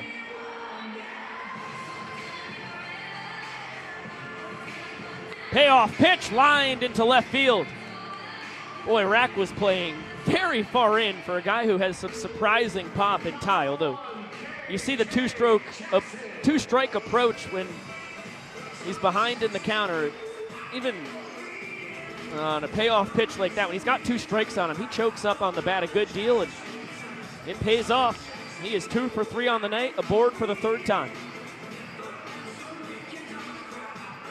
Perfect spark plug for the top of your lineup. And boy, is KJ Jackson the perfect guy to have behind him. Visitors shortstop with his 2nd laced single of the night into right. And it's deja vu, just like in the first inning. Back-to-back singles from the 2 men at the top of the order, and a couple ducks on the pond with nobody gone for Corral Prime. Bananas obviously could have gone to Zach Phillips in this spot as well, but wanted to try and play a matchup advantage with DJ facing 2 righties in Prime and Jackson, but it has not worked in the Invaders' favor. Corral Prime keeps this one tucked inside the 3rd base bag, and Ty Jackson comes around to score, and the relay throw from Ryan Cox is able to gun down KJ Jackson at the plate. It'll be a 1-run double for now. We'll see if the visitors challenge. Boy, Kyle Jackson ran straight through a stop sign from Thomas Simino, his head coach. And here is our first challenge of the night in a big spot. KJ was showing off the wheels, even if his head coach did not want him to. And Vincent Chapman, as well as Brenna, joins us on the headsets. We'll take a few more looks. Minute will be on the clock. That angle is not going to overturn it. Ooh, that's the one, possibly. It's a good shot, but you cannot tell when the tag happens. That one, I also do not think could overturn the play. From what we've seen thus far, Vincent Chapman made An excellent call on a really tough play. See if it can be zoomed in on at all, or if maybe there's an angle from first base. I think unless we've got one from first or third in this situation, we're going to have to make sure that this call stands. This is the only angle we have. The call cannot be overturned. Good work, Vincent Chapman. That was bang, bang. All right, fans, after further review, the ruling on the field.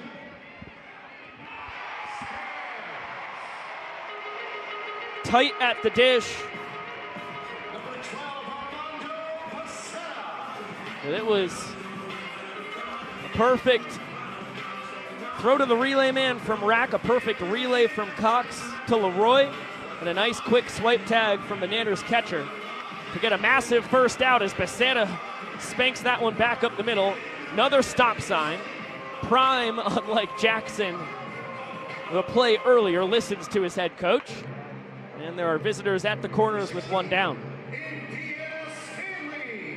And all four of these visitors to start the 8th inning with a knock against DJ. Not what he was looking for, but a massive improvement for the visitors who batted just 171 in late game situations against the Party Animals across their first 3 games 2 weekends ago. That's the 7th, 8th, and 9th innings as Pacetta takes off for second. That takes the Nanners out of the double play, and Cox was thinking about trying to throw home.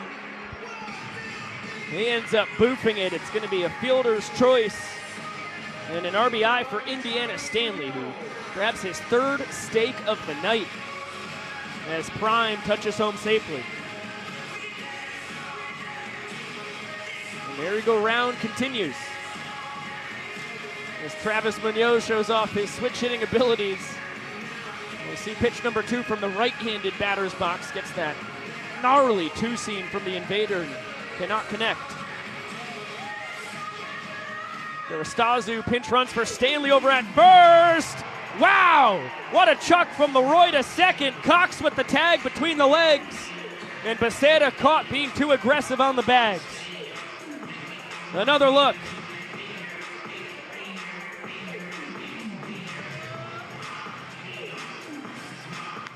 And we're right back to the action.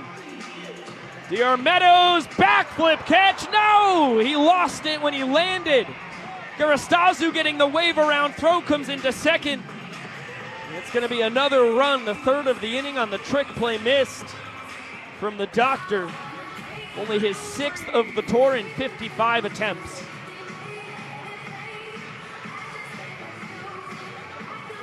DR liked what he saw as he was trying to line up and catch that banana ball, but as he was coming down, not able to hold on to that one.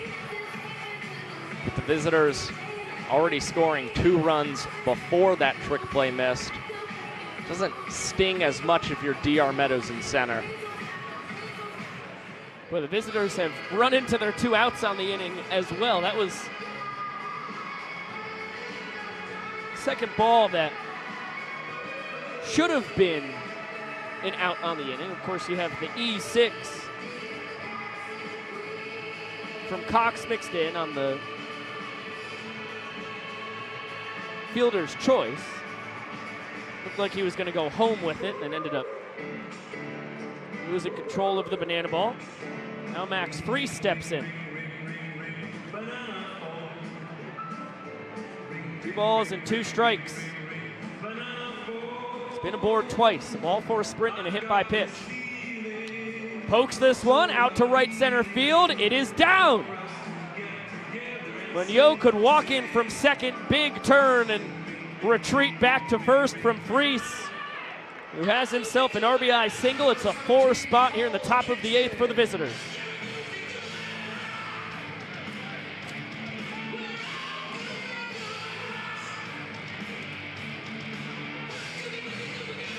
Max collects his first career banana ball RBI.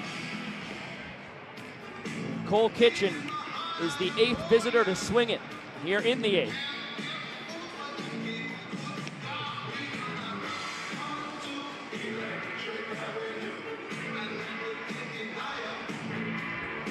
Cole with a hat trick of strikeouts to join the hit parade. Boy, he stung it well, but D.R. Meadows with a diving catch in center. You could tell off the bat the doctor had the read. He robs Kitchen of his first banana ball hit of the summer. But not before the visitors put up 4 runs and have a superb chance at jumping back ahead in the all-important points department. What a play by the doctor to finally end the top of the 8th. Because we're going to join in and sing yellow, the loudest we've ever had here. Here we go. An error, a trick play missed, and some seriously clutch hitting from the visitors as they capitalize on the defensive miscues from the Nanners. And at 8:37 p.m. Eastern, in the capital of the Hoosier State, return Victory Field yellow. You get this far west, still on the edge of the Eastern time zone. 8:37 p.m. doesn't really look like 8:37 p.m. Sun is still shining here on the Railroad City. But that's never stopped us from lighting up the sky.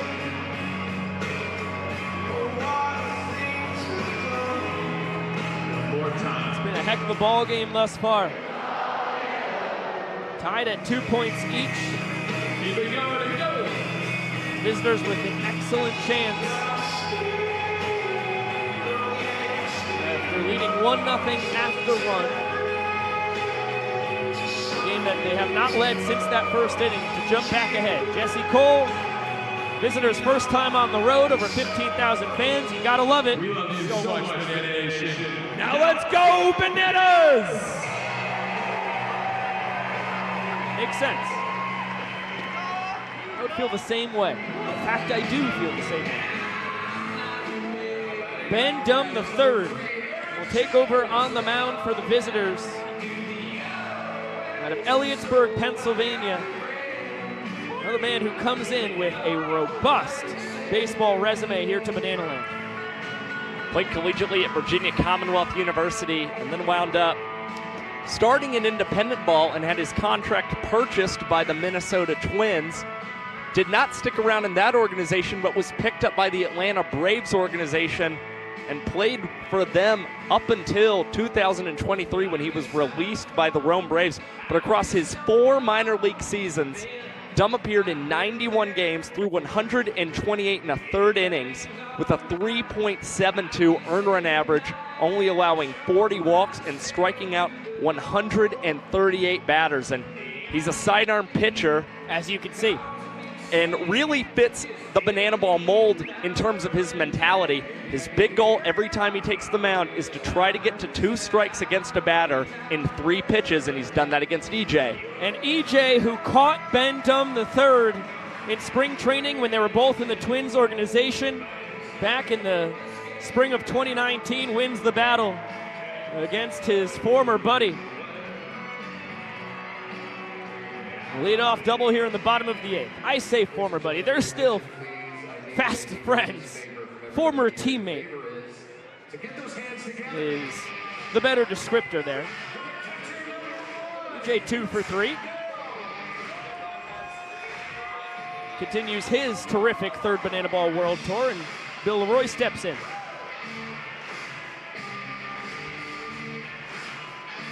It's funny, Ben and EJ were both early invites to that 2019 Twins spring training, pitchers and catchers. As Bill pokes this the other way, long run for Cole Kitchen into foul territory. It's off the net. And both guys put up really impressive numbers across their minor league careers in 2 different big league organizations, and both of them released. It is a cruel world in affiliated ball. Got a guy who hit .353, a guy with a career .372 ERA.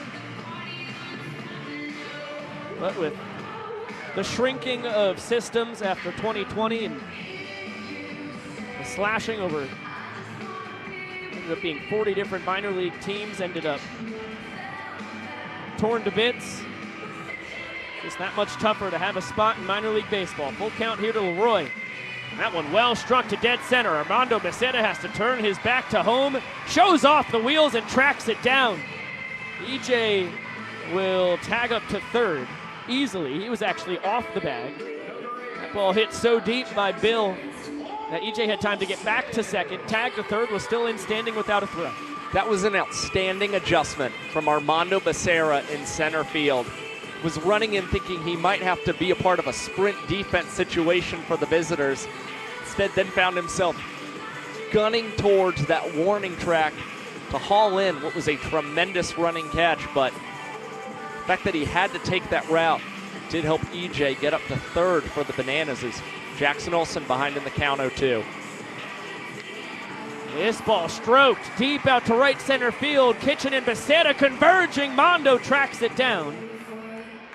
It will be a sac fly for Olsen as EJ could have bear crawled home had he chosen. Instead, he decides to jog. Fair enough.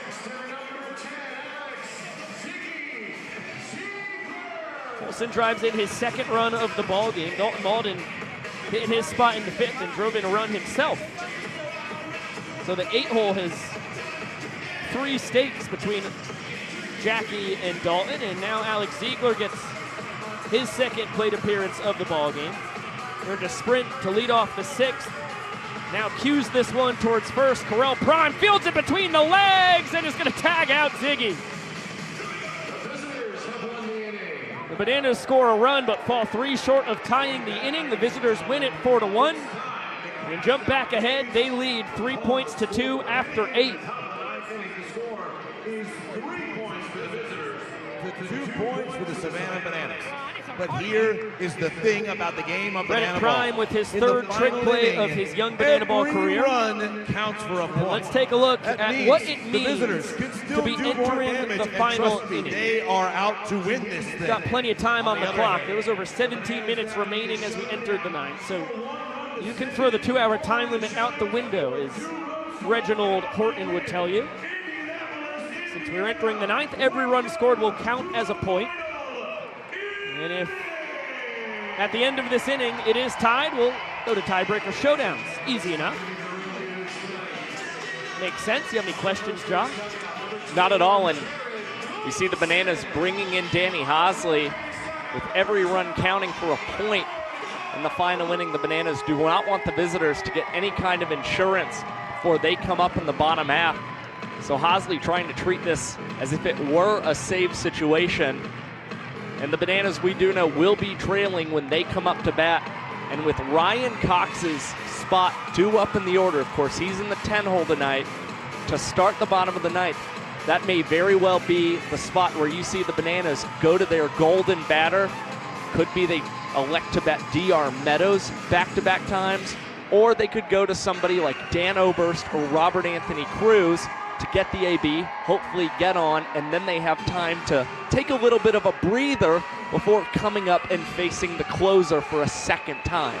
My vote would be the Red Hot Rat. Comes in scorching, 2 for 3 tonight, and now how about this?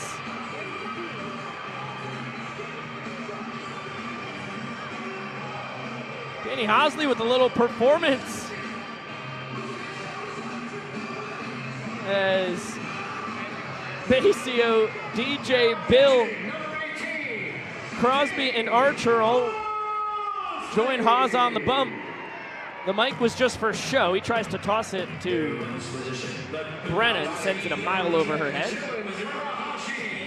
I'm sure he'll show much better control on the bump. He is the greatest pitcher in banana ball history, of course. You could argue Drew Gillespie's been the only man better on this tour. His first pitch, Dylan Kurahashi Choi Fu pops it out to a tip drill trick play from Alexiadis in right, his second of the night, 20th of the tour. The first rookie to 20 trick plays, 2024. A good start for Danny Hosley. 1 pitch, 1 out. Haas tied for second on this year's World Tour with 51 strikeouts. Gonna look to get a couple more against the visitors, hopefully starting with Joe Nelson Smith Jr. The extra hitter cranks that to left, straight to Robert Anthony Cruz. You live by the barrel, and you die by the barrel. That's the second line out of the night for Joe. 2 for 4 in quality at-bats, 0 for 4 in the scorebook. And to the top of the order we go. Ty Jackson, 2 for 3. 3 runs scored, 3 stolen bases. He grabbed them all in the 6th when he stole first, second, and third. Came in on the prime RBI single.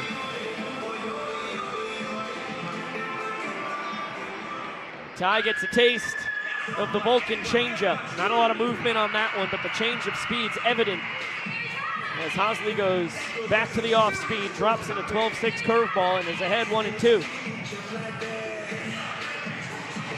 There is the Vulcan changeup again. It baffles just about every hitter we've ever seen try to deal with it. And Hosley puts up a quick 1-2-3 with a K as the cherry on top. Exactly what Danny Hosley was looking to do out on the mound for the Bananas. And the inning finishes in 1 minute and 32 seconds. The visitors have 1 run to work with and are looking to win their first ever game against the Savannah Bananas.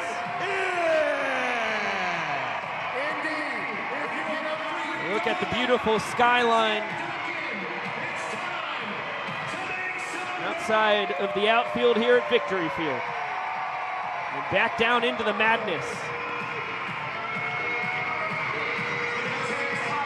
Visitors 3 outs away. They went 1-2 against the Party Animals. Easily could have gone 2-1.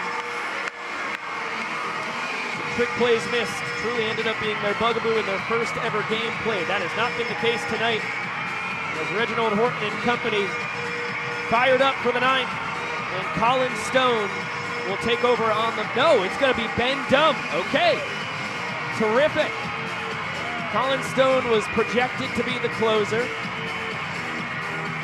but Thomas Simino and company liked what they saw out of Ben Dumb the 3rd and the 8th, and they're going to send him back out there to try and earn this victory. He only threw 15 pitches in the 8th inning, and now we send it down to the field to the young professor. The Bananas are indeed going to start the final inning with their golden batter. You know this track. Please welcome the golden batter, Robert Anthony Cruz.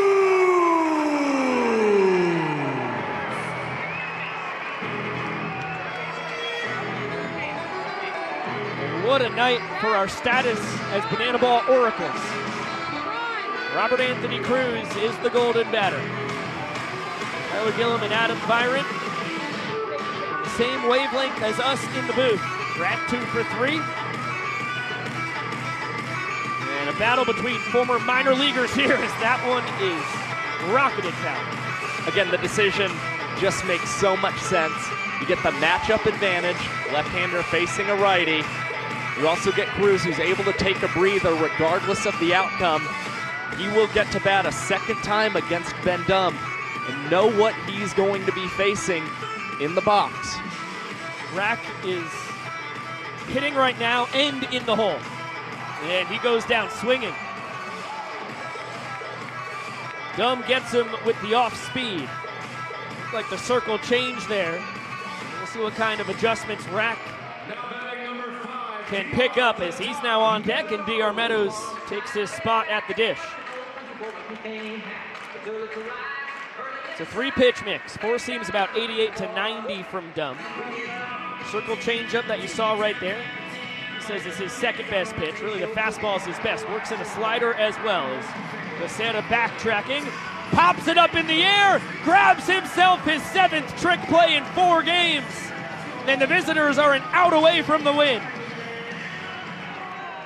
It's not the most challenging trick play in the world, but boy, it is gutsy. Armando Becerra tipping this one up to himself, having to take a couple steps forward to come up with the catch. He misses that one. D.R. Meadows is on second or third base for the Bananas with the chance to tie the game. boy, Armando Becerra. Onions. And Robert Anthony Cruz, who has 5 home runs on the tour, would be representing the game's winning run instead of the game's tying run, as is the case. Visitors 1 strike away. There's that circle change again.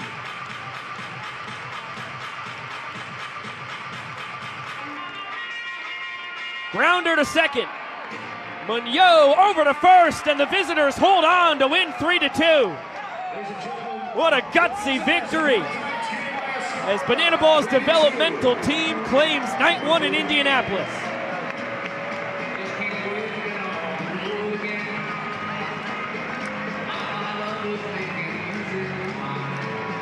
These boys came to play, and they are proving they deserve a future here in Banana Ball.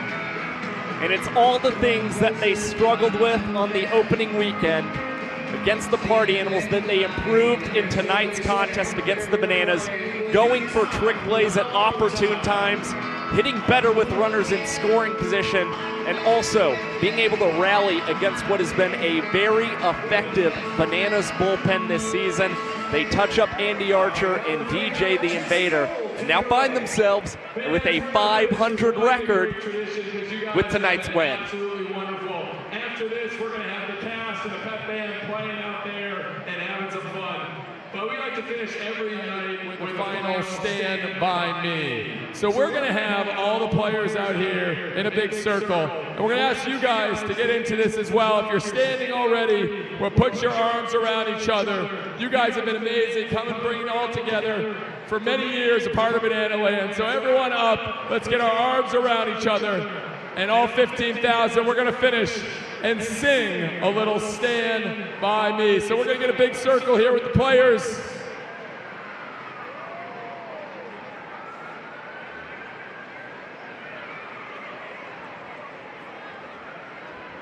All right. Banana Nation, we love you so much. Let's hear you one more time, a little Stand By Me.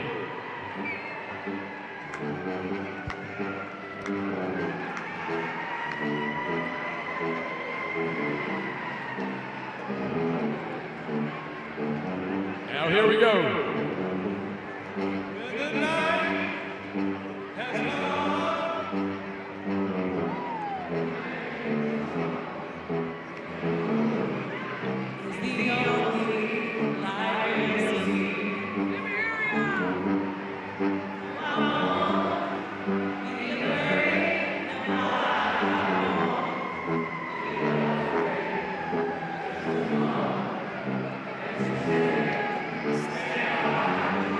Keep it going.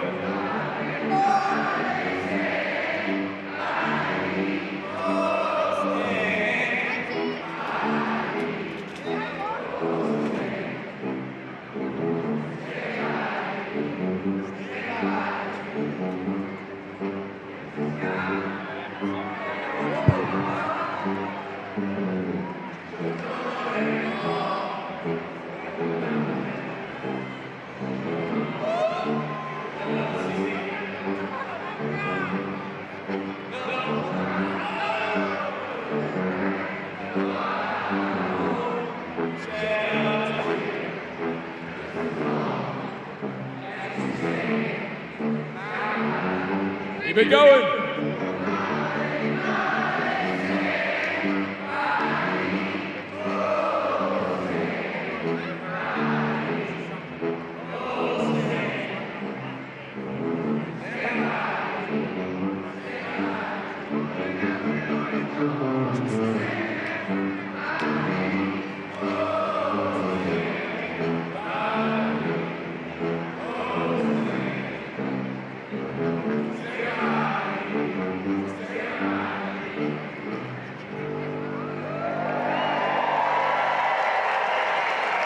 Banana Nation, we love you so much. We're going to finish with one more cheer here. Bill, where you at? Indianapolis, thank you guys so much for coming out tonight. Showing love and support. It's because of you guys that we get to live our dreams and sell out stadiums across the country. And this is a special one. We love you guys so very much. So put your hands up to the sky. Everybody hands up to the sky. We're going to say fans first on 3 when you guys are ready. So, are you guys ready? That's all right. That's all right. Are you guys ready? That's what I'm talking about. Fans first on 3. 1, 2, 3. We love you guys so much. Thank you, Indianapolis. Wow. What a tremendous game of banana ball here on Thursday night. The visitors emerge victorious.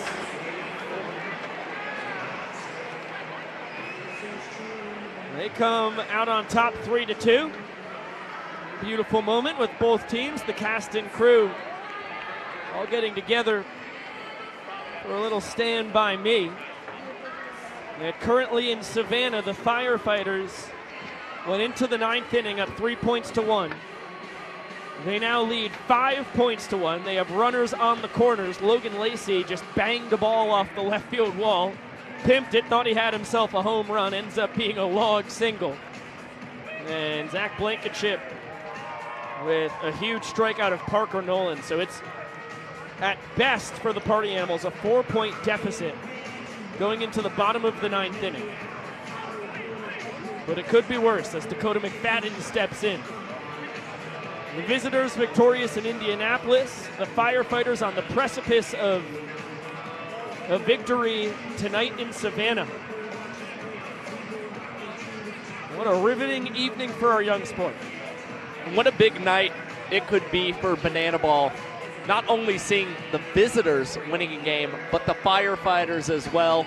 The newest team in banana ball, the firefighters, in banana ball's developmental team, the visitors, coming away with those victories over the highly favored Bananas and Party Animals who have been playing since the beginning of February.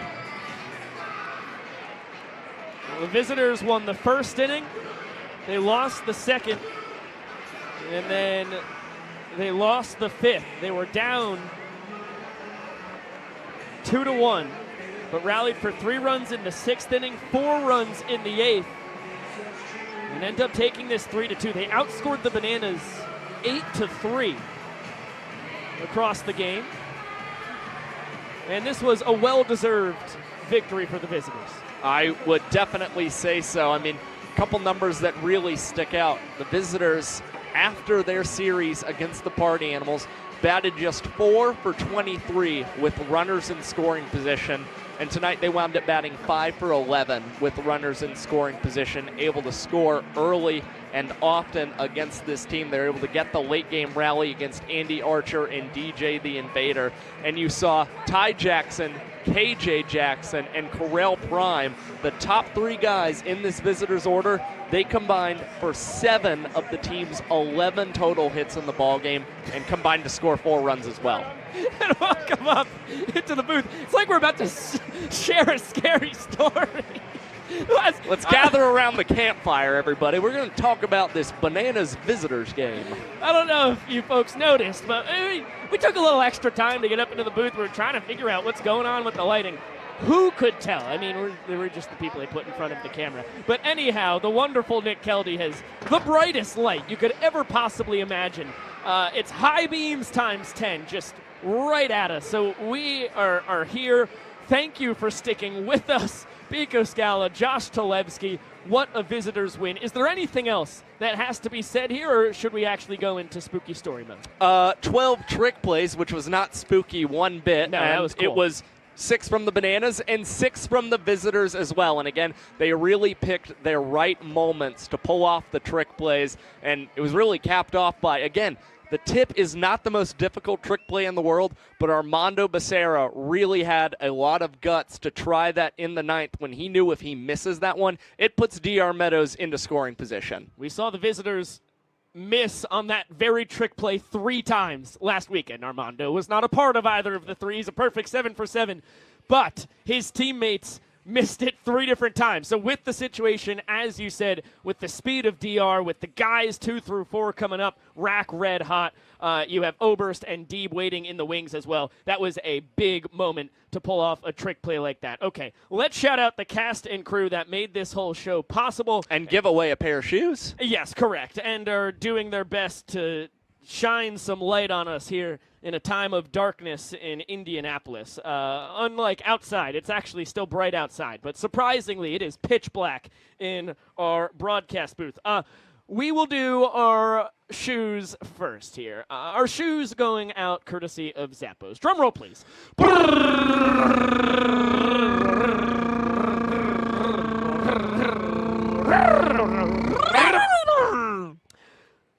Twyla Canny. Could be Twyla Can, could be Twyla Kane. I'm going to say Twyla Canny. Josh, you take a look. You just see if you want to take a shout out. And just Twyla can know that you gave it a shot. Twyla Kane? Maybe. Yeah. That was my third guess. Congratulations, Twyla, on your free pair of shoes. I'm sure you know who you are. We will be reaching out to you. Shout out the cast and crew that made it possible. On the first base camera, Jade Morgan. What a shining star in the BTV world she is. Across the diamond, the Iron Horse of Bananas Television. That would be Emerson Elmgren. On the high home, Sophia Peach, an absolute stud. On the wireless cam, Justin Gordon getting some really cool shots all across Victory Field tonight. On the fan cam, Lex Fowler. Lexton. Oh, boy. Lex is enough. In fact, Lex is Battlestar Galactica. There you go. You got there. Yeah, kind of. I believed in you. Roundabout the way whole to get there. time. Lex, your superstar, as is our utility and current light holding extraordinaire, DJ Squints, Cowboy Kel Diggity. You know him. You love him. He is the nickiest and the keldiest man in all of Indianapolis. That would be DJ Indianapolis. Oh, nice. That would be Nick Keldy, everybody. Our director back in the control room in Grayson Stadium, Chris Haynes. Hainesy, absolutely dominating back home. On the audio, Brian Bailey, killing it on the ones and the twos. Replay, that is, you've seen it once, you've seen it twice. Son of a gun, if you need it, you're going to see it thrice, but you're only getting one name, Kwanzi, and you know him and you love him. On the graphics, Dakota Burns said, nice to have Dakota back in the control room. Great work on the graphics, Dakota. On the scorebug, Michael Basista. He is the best in the business. There is no doubt when it comes to that. Josh Talevsky on the color commentary and the statistical savantry. Terrific. Biko Scala, again, it was an immense pleasure to get back in a booth with you, call this exhilarating game between the Visitors and the Bananas, and I've got to commend you for an incredible sheet race call. Thank you so much. Big thank you to our coordinating producer here today, Kylie Sadamka, the straw that stirs the drink here in virtual Banana Land. She is just as good as they come, and that is a fact. I mean, if you see stud in the dictionary, it's a picture of Kylie in there. Kylie Stud Domka. Correct. Correct. Also, if you check it out in the encyclopedia, yeah, it's a picture of Kylie once again. If you're going to check it out in the Guinness Book of World Records for the studliest person of all time, it's Kylie. She is just so good. A big thank you to Ty Jackson and Dylan Kurahashi Choifu for hopping on the mic with us. A huge thanks for Sam Bauman for getting involved. And thanks for Stilts for goofing around with us and declaring, surprisingly, that he does love Banana Ball more than fishing, which means more than anybody could ever really imagine. A big thank you to the executive producers of Bananas Television, Jesse, Emily, and Carrie Cole, as well as Jared Orton. We will be back in action right here on the Savannah Bananas YouTube channel tomorrow night, same place, same time, 6:30 p.m. Eastern for the pregame, 7 p.m. first pitch. Bananas, Visitors round 2. The Visitors trying to win the series, and boy, they look great tonight. I would not put it past them when it comes to that. They'll have Gage Williams on the mound. He is Georgia Gwinnett's all-time strikeouts and wins leader, so it'll be a tough task for the Nanners, who will have, I believe, Ryan Kellogg on the bump for them. So it's always good when you can throw a guy who has 7 years of minor league baseball experience and got all the way up to AAA. I digress. Going to be a heck of a ball game tomorrow. Enjoy the rest. Pop over to the Party Animals YouTube channel because it is a thrilling finish. The Firefighters were up 5-1. They're now up 5-2 as Jordan Hussein just scored 2 outs in the 9th inning. Go check in on Drake Toll and the people in Savannah. We will see you here in Indianapolis tomorrow night. Visitors take this one 3-2. We'll see if they can take the series on the morrow or if the Nanners can force a rubber match. Catch you on the flippity, and we will. See you later!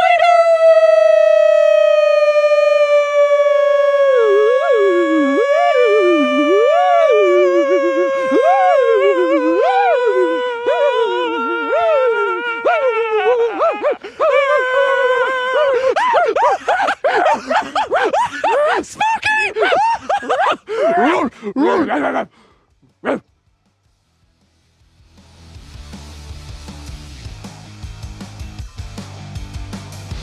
Spooky. Campfire song.